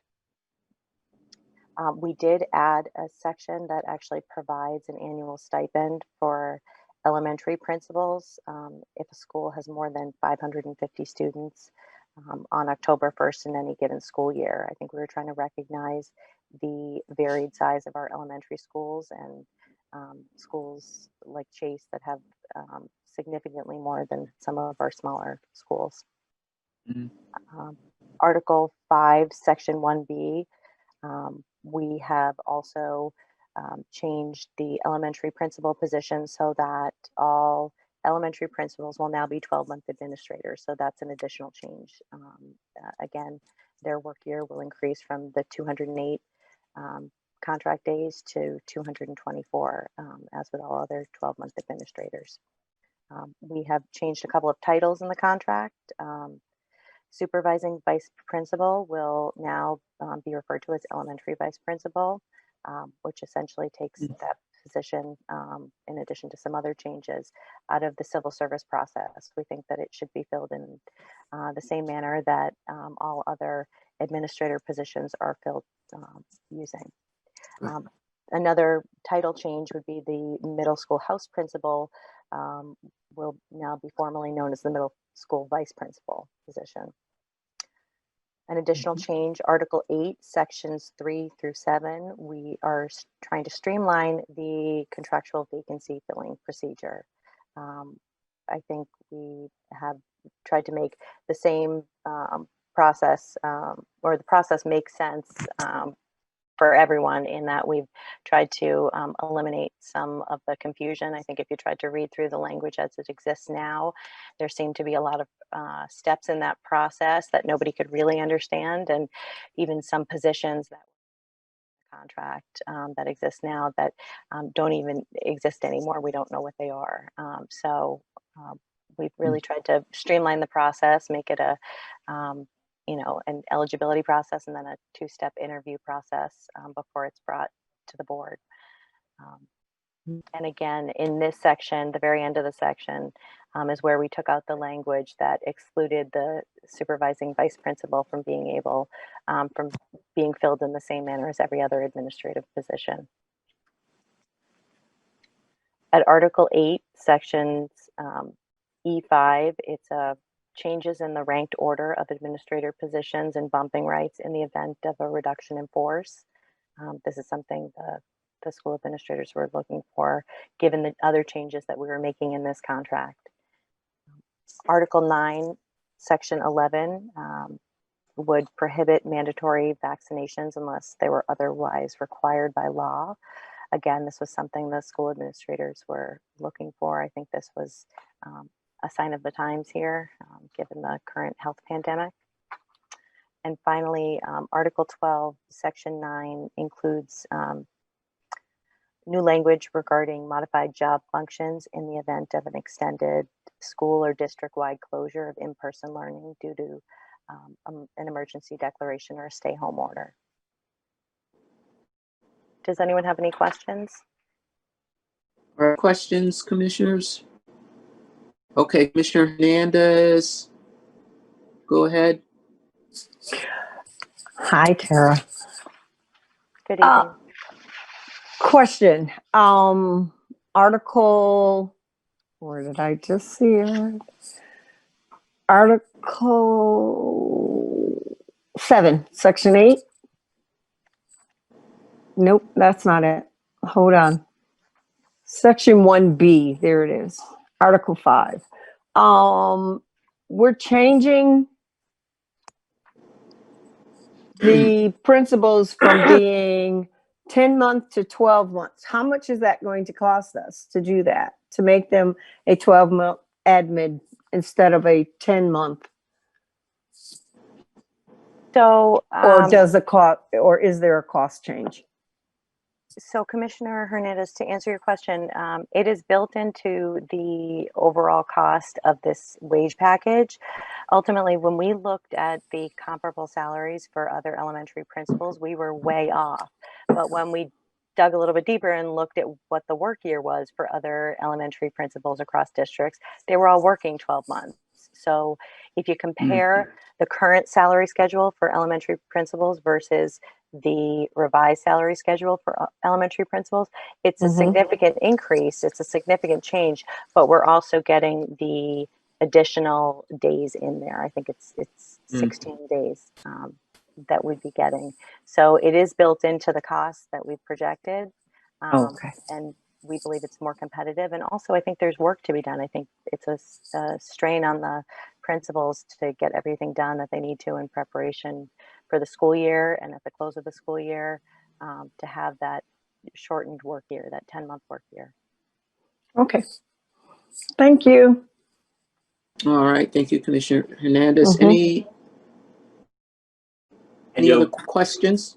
I have a question. Okay. Go ahead, Commissioner Engel. Okay. Tara, just one quick question. Has there been any change in the workday hours or sick day policy for administrators? Nothing proposed in this contract, Commissioner Sango. Okay, thank you. All right. Any other questions? No? All right. Attorney Shaw, you had 12A, so did you cover that, or? I'm sorry, I missed We your added, question. we added something to the agenda, 12A, I believe. 12A is actually the board's calendar for 2021. Okay, all right. I didn't get any documentation on that, so. All right, if we don't have any other questions, I think we're okay. We'll move on to 12A then. Thank you, Attorney Shaw. Thank you. All right, so 12A? All right, who will take that, Carrie? Who's that assigned to? I can address it. It's your normal calendar for the year. I did not insert locations like I have in the past due to COVID. Okay. We can always change that as it goes on, but the dates would stay the same. All right. Thank you. Questions, comments? No? No. All right, thank you, Carrie. Vice President Yes, Harvey, go ahead. can I Go ask, ahead, Commissioner. I'm sorry to go back, but can I ask Tara one more question? Attorney Shaw, are you there? I am still here, yes. Okay, All right. I'm sorry. In Article 12, Section 9, it says includes new language regarding modified job functions. Exactly what does that entail? So if you actually, if you look at the language that it references, it basically is just a catch-all provision in the event of a closure, like we've had in the spring, where we sort of asked administrators to modify their job functions and to be able to work in a different way than they had ever previously done. And so we wanted to make sure, and our administrators were great in being able to do that last spring and certainly this fall and work with us over the summer. But we, in order to just protect the district and protect the board in the future, you know, we wanted to include language that sort of encapsulated that. Okay, thank you. All right. You all set, Commissioner Hernandez? Yes, I am, Vice President Harvey. Thank you. All right. Okay. So if there are no other questions, all right, we'll move on to item number 13, which is the Committee on Curriculum, curriculum update. Aaron, if you would address item A, which is this seal of biodiversity, and then item African American and Puerto Rican Latino course study. Floor is yours. Yes, thank you, Commissioner, Vice President Harvey, Dr. Ruffin, board, and colleagues here tonight. I'm happy to come to you tonight to give you an update, as we did at the Committee on Curriculum last week, regarding our work on the Seal of Biliteracy. The Seal of Biliteracy in the state of Connecticut is something that we've been seeking to get going in this district, and I'm so proud of the work that Adela is doing with her committee to make this happen for our students. And what the Seal of Biliteracy is, it means that that we're recognizing that you're proficient in 2 languages, and we're going to recognize that at graduation. You're going to be able to put that on your transcripts. And Adela is seeking also the possibility of also earning a credit just for being proficient in those 2 languages beyond the courses that you've already taken. And so the eligibility to get the seal, there's 2 requirements for the eligibility. Number 1 is the student must complete all English language arts requirements for graduation. And the student must demonstrate proficiency in a language other than English in grades 10, 11, or 12. How we measure proficiency in a language other than English in grades 10, 11, and 12 will become in a variety of measures. One of those is something you are all very familiar with, and I presented to the board last month on, which was the AP World Language Exam. If students get a 3 or higher on that AP World Language Exam, they will receive that seal. Last year, we had a few juniors who took the AP exam. Typically, that's a senior test, especially when it comes to languages, because you want to be able to go through the languages, usually up to Spanish 3 or Spanish 4. Then you take an AP course. But we did have a few juniors who took it. We had 8 students who passed it, so they will be getting the seal of biliteracy this year. But we also have many students that aren't necessarily taking AP classes and taking the AP exam. And we have identified 2 different standardized assessments that we will be administering to students, making it widely known and widely available, including community, including parents, getting the word out that students can take this assessment in a language other than English. We specifically look for assessments that fit the unique aspect of Waterbury, even though we have, I think Adela quoted last week about 50 languages, 40 to 50 languages in the city, in our school systems. We know that Spanish and Albanian and Portuguese are the 3 top languages that are spoken outside of English, and our assessments will not just cover those 3, but many other languages, from Mandarin to many more that our students are coming in, and we look forward to providing them that opportunity to take assessment in a language that they are proficient in. So and we're also designing a system that, in case a student is primary language is not English, can also pass a level of proficiency through a face-to-face or virtual exam of interpretive listening, presentational speaking, reading, writing, and written code. And so, this is something, again, I think that is, it's been discussed. I know Adela and I had a few conversations, and the superintendent, Dr. Ruffin, was very excited to make sure that our students are receiving the accolades that they deserve.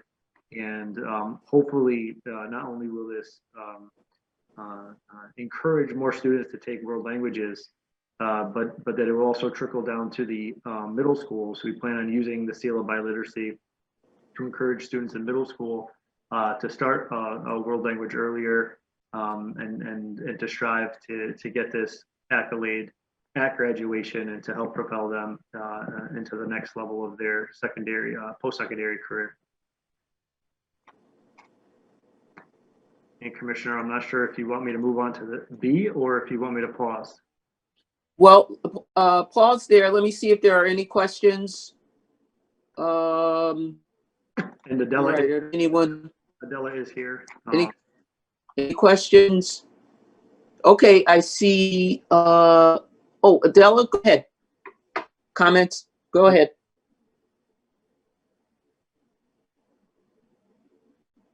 I was just waiting. But yeah, the committee has been meeting twice a week, and we're making a lot of progress, and we're looking to start piloting some of the exams, and we're very excited to be able to give our students the opportunity to get credit for their ability to be able to speak more than one language.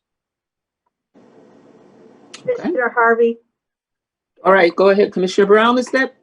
Yes, Adele, is this Go ahead. I'm sorry, is this an independent study kind of a program, or is it part of a class? Well, for the students who take the AP exam, it's a part of the course that they're taking. Okay. However, any student has the ability or will have the opportunity to take a test in any language. So while we only offer certain languages in school, if a student comes in and speaks any of the other, 37 languages that our students speak, they'll be able to take a test in that language and prove their proficiency. Great, thank you. Great job. Thank you. Okay, any Commissioner Van Stone? Thank you, Madam Vice President. And Adele and Darren, I really want to bring back out some of the things we talked about in committee and how you guys, right, you knocked my socks off with this. And but what I want to bring out is to show everyone the number of languages we actually have in our school system. And I actually questioned you guys to say, is this dialects? And you said, no, they're languages.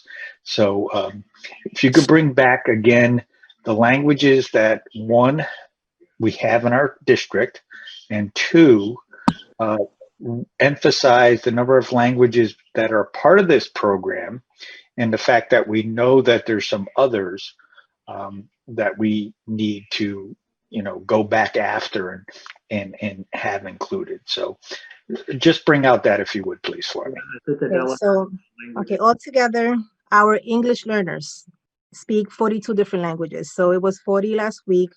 We had a couple of new students come in, so we're up to 42 different languages other than English. We have a total of 2,962 English learners.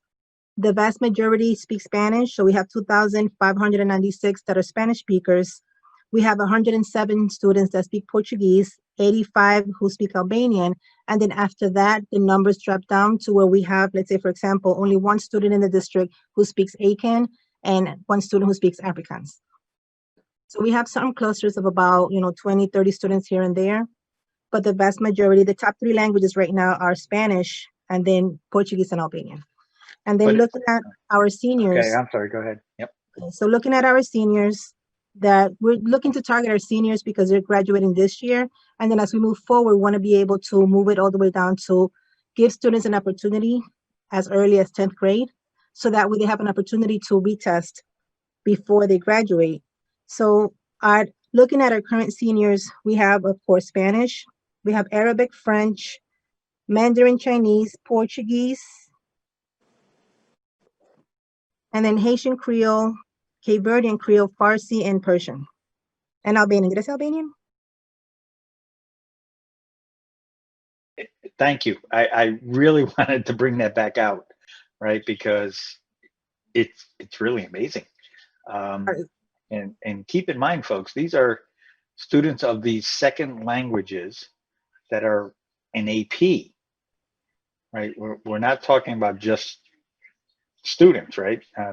All our students are great. But when you really think of the whole resume of these students, it's just fantastic. So I really wanted to make sure, even if we repeated, that we brought out everything here, because Dr. Ruffin, this is so in the path of what you have always wanted for our district, with everyone having the door open to AP classes. I'm so proud of our curriculum committee for bringing this to the attention of the whole board. So thank you to my committee, and thank you to your staff, Dr. Ruffin. And one of the first things I told Mr. Schwartz was, we really need, so John, I hope you're listening over there, we need publicity on this. Okay, this is just, I can't tell you how happy it makes me. So thanks, everybody. Okay, any questions, additional comments? Commissioner Orzo?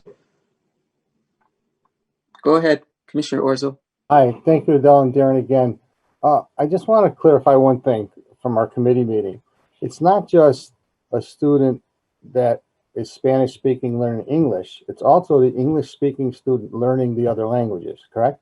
100%. Okay. 100%, and that's, I wish they had this seal of biliteracy. I took 6 years of French, Commissioner Orso, and maybe if I had this dangled in front of me, I might have. Let's not go there now. I'm the chief academic officer, but but I think, to the chagrin of my parents, I took French, and I think, I'm still kicking myself a little bit. But I married someone. I married someone trilingual, so I made up for it. We speak 4 languages, but 3 languages amongst the 2 of us. So I think, so it's a good point. And Kathy Gabrielson's on this call, and I want you to know, board, one of the things that's also an opportunity for students is American Sign Language. And so if we do have students that are proficient in American Sign Language, they could graduate with the seal of biliteracy. So some of our students who may not get as many accolades as others at the end of their career here in Waterbury, they could get the seal of biliteracy, which I think is going to be amazing. Thank you. All right. Any additional comments? Okay. All right. If not, if we can move on to the African American, Black, Puerto Rican, Latino course of study. Darren. Yes. Thank you, Commissioner Harvey. In your packets tonight, you have information regarding the subject I just spoke of, but also this course update that you have in front of you. I'm excited that we're getting closer here to a finish line and actually a published curriculum. Getting a curriculum off the ground and running and published is no small feat for anyone that's built curriculum before. So we have some hard dates here that I think are important that the public should know about, that the submission to the State Board of Education on this course will be November 18th, and that there will be public comment from November 18th to December 2nd on this course. There will, and the final revision will be submitted to the State Department of Education December 18th, 2020. So we're talking about approximately 6 weeks from today, where this course will go to the State Board of Ed, and I'm excited to review it once it comes out.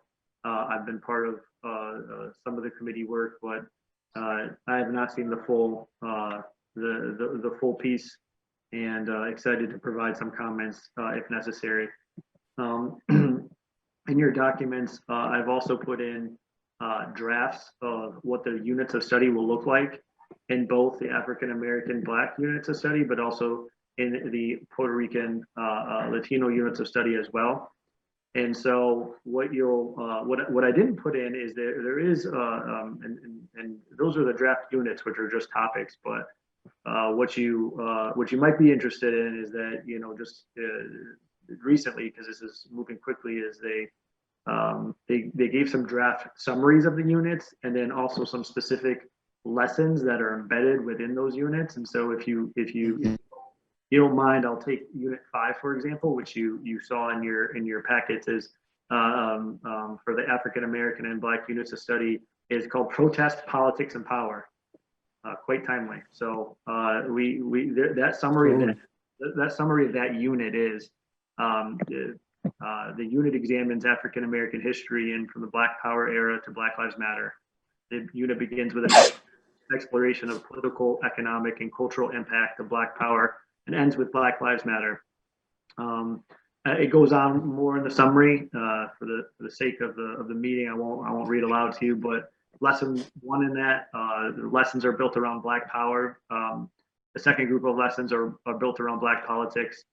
Third group is around Black cultural production.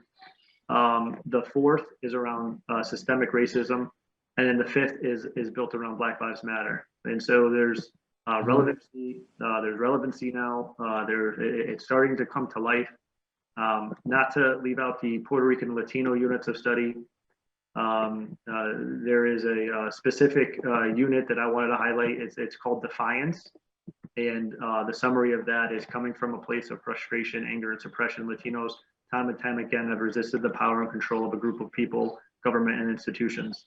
Their resistance has always been a part of their existence. However, we will look at 3 major times of resistance. And they go into that, and the lessons built around that is the Latin American revolutions from Spain, 20th century Latin American revolutions, Latino Puerto Rican resistance in the United States, and other forms of resistance, such as Latino protest music.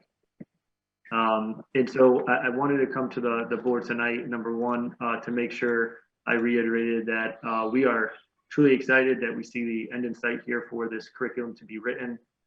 We fully expect to bring the curriculum to the curriculum committee as soon as we get our hands on it for your review and hopefully for your approval, so that we can implement this in the upcoming school year. Yes, it's not just a curriculum. We're also looking very much to CERC to help provide the professional learning that will also be associated with teaching a course of such magnitude to our students. It's going to take not just some of our best teachers, but also it requires professional learning as well to ensure that our students are getting the most out of this course. Okay. Any comments? Questions? Okay. Commissioner Van Stone, did you have anything else to say on this? The only thing I will say is, you know, I know the timing is slower than many expect, as well as myself. You know, certainly the community has spoken that, you know, this is something that we need to bring forward. I'm happy with at least the timeline presented to us. And we do expect to move something forward soon, or as soon as we can. But I think the content, if we move to just the content, I really think the team that has looked at this has really hit on the right content. So I'll leave it at that, Vice President. But I am happy that this was brought to the curriculum committee, happy that the curriculum committee wanted to make sure the full board was able to see the progress to date, and we'll keep moving forward from there. Thank you. Okay, very good. Any other comments? Questions? Okay, I will have more to say on this next week. I would have to run the meeting tonight, so I will save my comments. But thank you, Darren. Thanks to the committee, curriculum committee, and again, I will have a comment next week. All right, and if no other comments, Darren, thank you very much. Okay, we will move to item number 14, Committee on Building and School Facilities. Will Clark, we have A, B, C, and D, Hopeville Elementary School elevator, Chase Elementary School elevator, Kingsbury, and Sprague. Will? Thank you, Vice President Harvey. Good evening, everyone again, and Dr. Ruffin. This is the last step in our 4 elevator projects. So this is the formal acceptance of the projects as complete. These 4 projects were done at Kingsbury, Hopeville, Sprague, and Chase. J.A. Rose installed the elevators, the Kone EcoSpace elevators in those locations. That installation included exterior sidewalk construction, ramps and fencing, vestibule construction modifications, and installation of new fire alarm panels in the immediate area around the hoistways and the vestibules. The state elevator inspector has come out and inspected, and all the elevators have passed inspection. Our architect has reviewed as well. Fryer Architecture was the architect on these projects, helped design them, and signed off on the completion and attested that the elevator construction project is in compliance with the plans and specs on file. And for Commissioner Sweeney, 1-year warranty for the elevators through this project. So let's ride them for a year and then we'll see what happens, right? So with this, with your approval, it allows us to do the last filings of the state, close this project out. So these are, I don't know if you've been to them, but I would encourage you to stop by these locations. Did a great job of matching them up to the buildings. Hopefully you really can't even see that that's all new brick. Sprague, what we did with the glass on the outside of that area looks really nice, I think. And they all add a little something to the buildings, as well as obviously the access that was needed in those buildings. So I ask for your approval. Okay, very good. Questions? Comments, questions, Orzo? I just have one comment. Will, I'm glad I hear the word acceptance, because I think this month is 2 years I'm retired. I worked on this for 3 or 4 years before I left, so I'm very, very happy that it's complete. Thank you. Yeah, and I would be remiss if I didn't thank everyone in the school facilities department. Chris Harmon and his team did a great job, and Rosh in the budget office has really been the champion of these projects. And it's not easy doing all of the paperwork and the filings with the state and putting things in the portal and dealing with the architects. And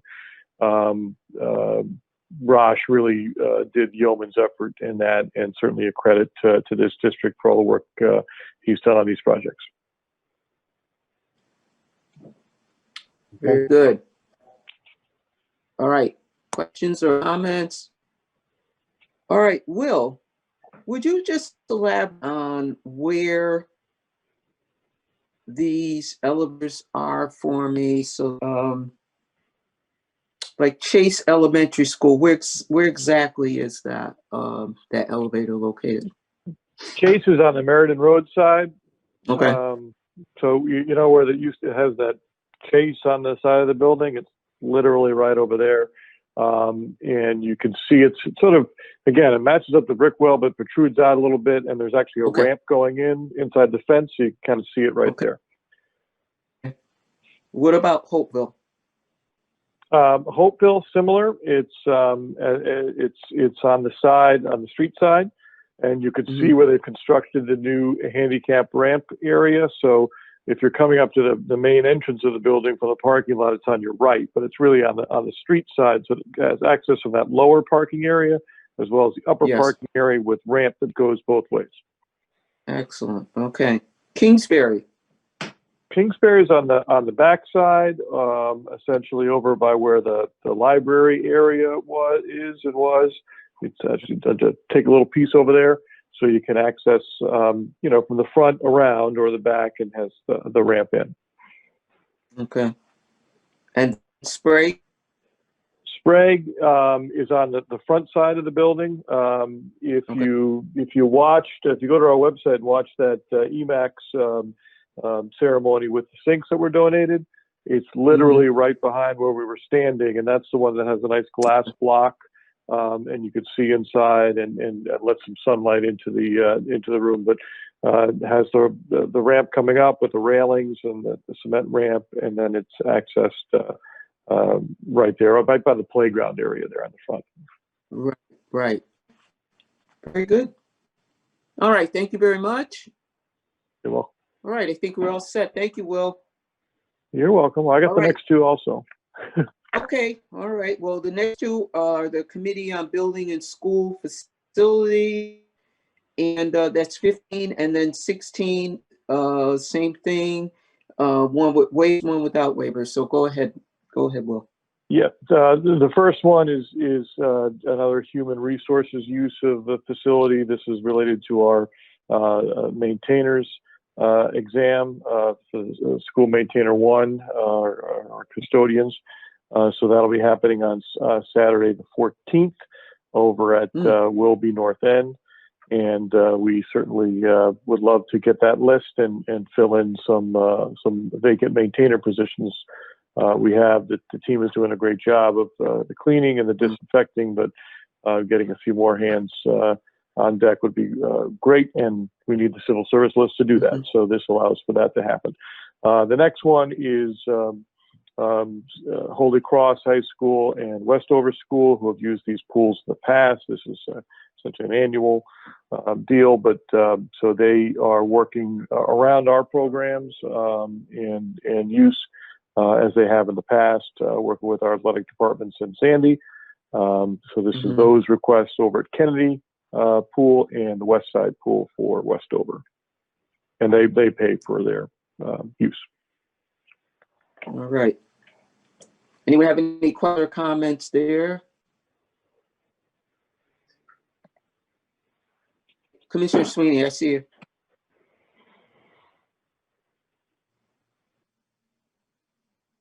Commissioner Sweeney. Commissioner Sweeney.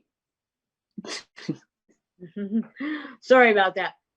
Well, I'm looking at the Holy Cross use of Kennedy. And they have 30 to 35 student participants. How do we regulate that? How do we make sure they're subscribing to social distancing and all that? I'm sure we, go ahead and do all the high standard cleaning after the fact, but we don't want to be opening up an opportunity for spread of corona. So how do we police that? Well, two main ways in this particular one. One is, and I should have stated this at the beginning. I mean, they're really putting this in for the winter sports season. If anyone's following CIAC's website and press releases, there may not be a winter sports season. So this was put in advance just in case something will happen. So it looks like at this point, the winter sports season is going to be pushed back post Christmas. And if that happens, this permit will probably have to be redone.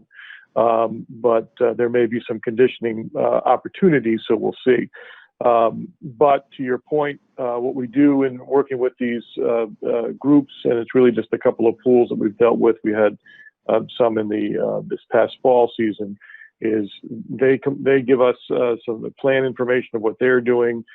Generally speaking, we're not using locker rooms because they're coming ready to go, and they bundle up and leave. The coaches have protocols in place to maintain distance and essentially some cohorting within the team. These aren't large teams. I think that number is a bit larger than what the reality is, but they do spread out and stagger some uses of the facility and the pool. So they do their best to keep the athletes with distance and separation. Obviously, it's not, you can't really wear a mask in a pool, but on the other hand, you're not really breathing. So on other people in a sense, but the chlorine helps there as well. But again, they have a plan in place. Holy Cross has been very good with that, as have our other partners. And that's something that we have added to our requirements when they meet with and talk with Sandy, is we want them to present their plan to us so we can look at it and as necessary review it with our health folks. Okay, so we don't do any, we go in and we look and see, are they, keeping to the plan or? Yeah, the athletic directors do pop in and have a relationship. So the Kennedy AD will be checking in with them. Our maintainers always check in to make sure things are going okay and that they got in and they're getting out, they're not abusing anything. So we try to have that line of communication very open. So that's something, and particularly in these times, where we really would zero in on and make sure it's happening. But the AD at Kennedy is very much on top of the building and the facility use that goes on. So there's a really close communication that goes on. But I'll be sure to follow up and make sure. Again, I think this was actually going to be pushed out. It was more of a placeholder with them when they put it in, hoping the season would happen. But even when they put it in, we already were hearing rumbling. So I would not be shocked if I'm back looking for Holy Cross pool use in February and March. Okay, thank you. Okay, all set. All right. All set. Okay. Any additional questions, commissioners? All right. I don't see anyone waving their hands. Okay. Will, thank you much. Thank you. Right, we will move on to item 17, superintendent's notification to the board. We have athletic appointment. Okay, grant funded positions. Any questions? Okay, new teacher hire.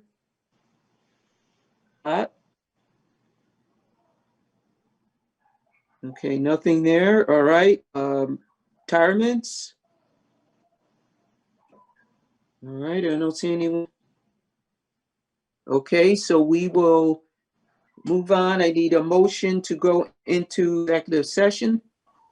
Motion to convene an executive session for discussion concerning the appointment, employment, performance evaluation, health, or dismissal of a public officer or employee.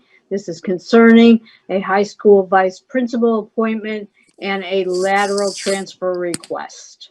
Second. All right, second. Okay. Any discussion? If not, all those in favor indicate by saying aye. Aye. Any opposition? Motion passes. Okay, I'll We'll put go everybody into the into executive session.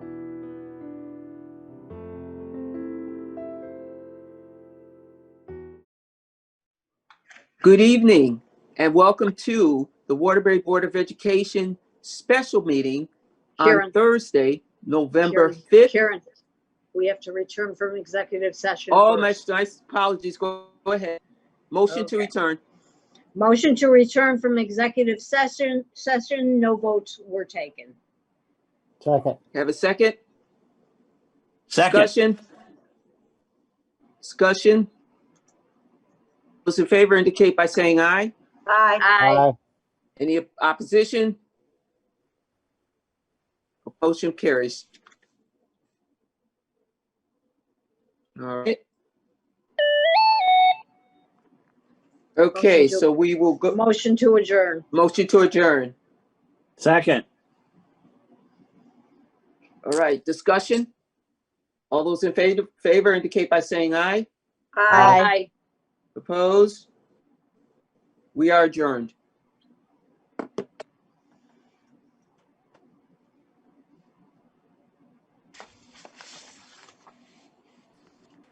Okay.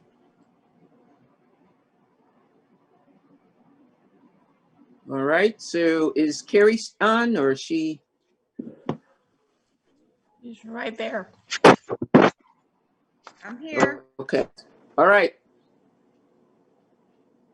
All right, we're gonna go into the special meeting. Yep.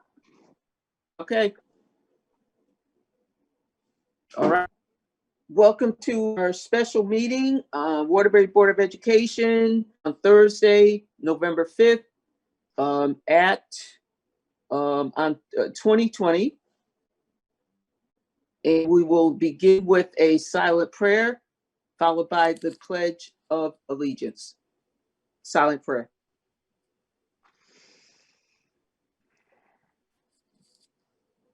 All right, thank you. Pledge of Allegiance, everyone. I pledge I allegiance pledge allegiance Allegiance to the flag to the flag of the United United States of America of America and to to the republic for which it stands, stands one nation, under under God, God, indivisible, indivisible, with with liberty liberty and justice for all. Thank you. Roll call, please. Commissioner Brown, here. Vice President Harvey, Here. Commissioner Hernandez, Here, Commissioner Orso, Here. Commissioner Serrano Adorno, Commissioner Stango, Here. Commissioner Sweeney, Here. the Commissioner Van Stone, The present. President Pagano. Okay, we're all set. All right. Item number 4, which is the Committee on School Personnel, Commissioner Stengel. Thank you. Item 4.1, please. Item 4.1 regarding the Crosby High School Vice Principal appointment. Ladies and gentlemen, with the approval of the Committee on School Personnel, the Superintendent of Schools recommends the approval of the appointment of Melissa S. Richardson as high school vice principal of Crosby High School, effective immediately. Respectfully submitted and so moved. Can I get a second? Second. Discussion? Dr. Ruffin? Yes, Commissioner Harvey. Thank you, commissioners. It's with pleasure that I recommend Melissa Richardson as the assistant principal for Crosby High School through the entire process for interviews for assistant principalship. She advanced to the third level and then proceeded to be one of the 3 finalists that were brought to my final committee. I find her to be very equipped to be an assistant principal. She has experience in working with students and encouraging them, as well as the experience working with internships and preparing students for recognition of how they tie into college and career readiness. I'm excited to know that she's also a teacher at Crosby High School, and I'm happy that she applied for the position, and I am recommending her as the assistant principal for Crosby High School. Okay, thank you. All right, can we have a roll call, please? Carrie? Commissioner Brown, Yes. Vice President Harvey, Yes? Commissioner Hernandez, Yes. Commissioner Orso, Yes. Commissioner Stango, Yes. Commissioner Sweeney, Yes. Commissioner Van Stone. Yes. 7-0, motion carries. Okay, thank you very much. Congratulations. Commissioner Stango, item 4.2, please. Item 4.2, regarding a transfer request to Bucks Hill School Principal. Ladies and gentlemen, with the approval of the Committee on School Personnel, the Superintendent of Schools recommends approval of the lateral transfer request of Maria Jimenez from Tinker School Principal to Bucks Hill School Principal, effective December 1st, 2020. Respectfully submitted and so moved. Any second? Second. Second. It wasn't supposed to be this? Are you saying this because you're white? Okay. All right, discussion, Dr. Ruffin. Thank you, Commissioner. It's with pleasure that I recommend Ms. Maria Jimenez to be the principal of Bucks Hill. Maria is currently the principal of Tinker, and I think her interest in applying for the lateral transfer, which is one of the processes that is approved in Waterbury Public Schools, that the first level principals can request a lateral transfer. She was interviewed, and I find her very enthused about the opportunity to be the principal of Bucks Hill. She's very pleased as the principal of Tinker. I think the desire to go to Bucks Hill, it's a larger school. It also is a bilingual school, and she will have an opportunity to rejoin and reconnect with the school that she's once worked in before.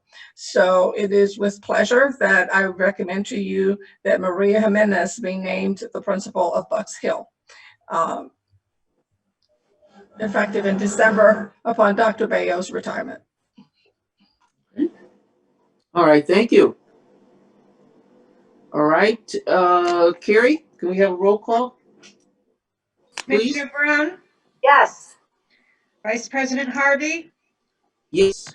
Commissioner Hernandez, Yes. Commissioner Orso, Yes. Commissioner Stango, Yes. Commissioner Sweeney, Yes. Commissioner Van Stone. Yes. 7-0, motion carries. Thank you very much. Congratulations. Could I motion to adjourn? So moved. Second. Second. Any discussion? Happy All those in favor Thanksgiving. indicate- Okay. All those in favor indicate by saying aye. Aye. Any opposition? Ayes have. Thank you very much, commissioners. Good night, everyone. Good night. Thanks. Hi, everyone. Thank you. Good night. Good night. Take care.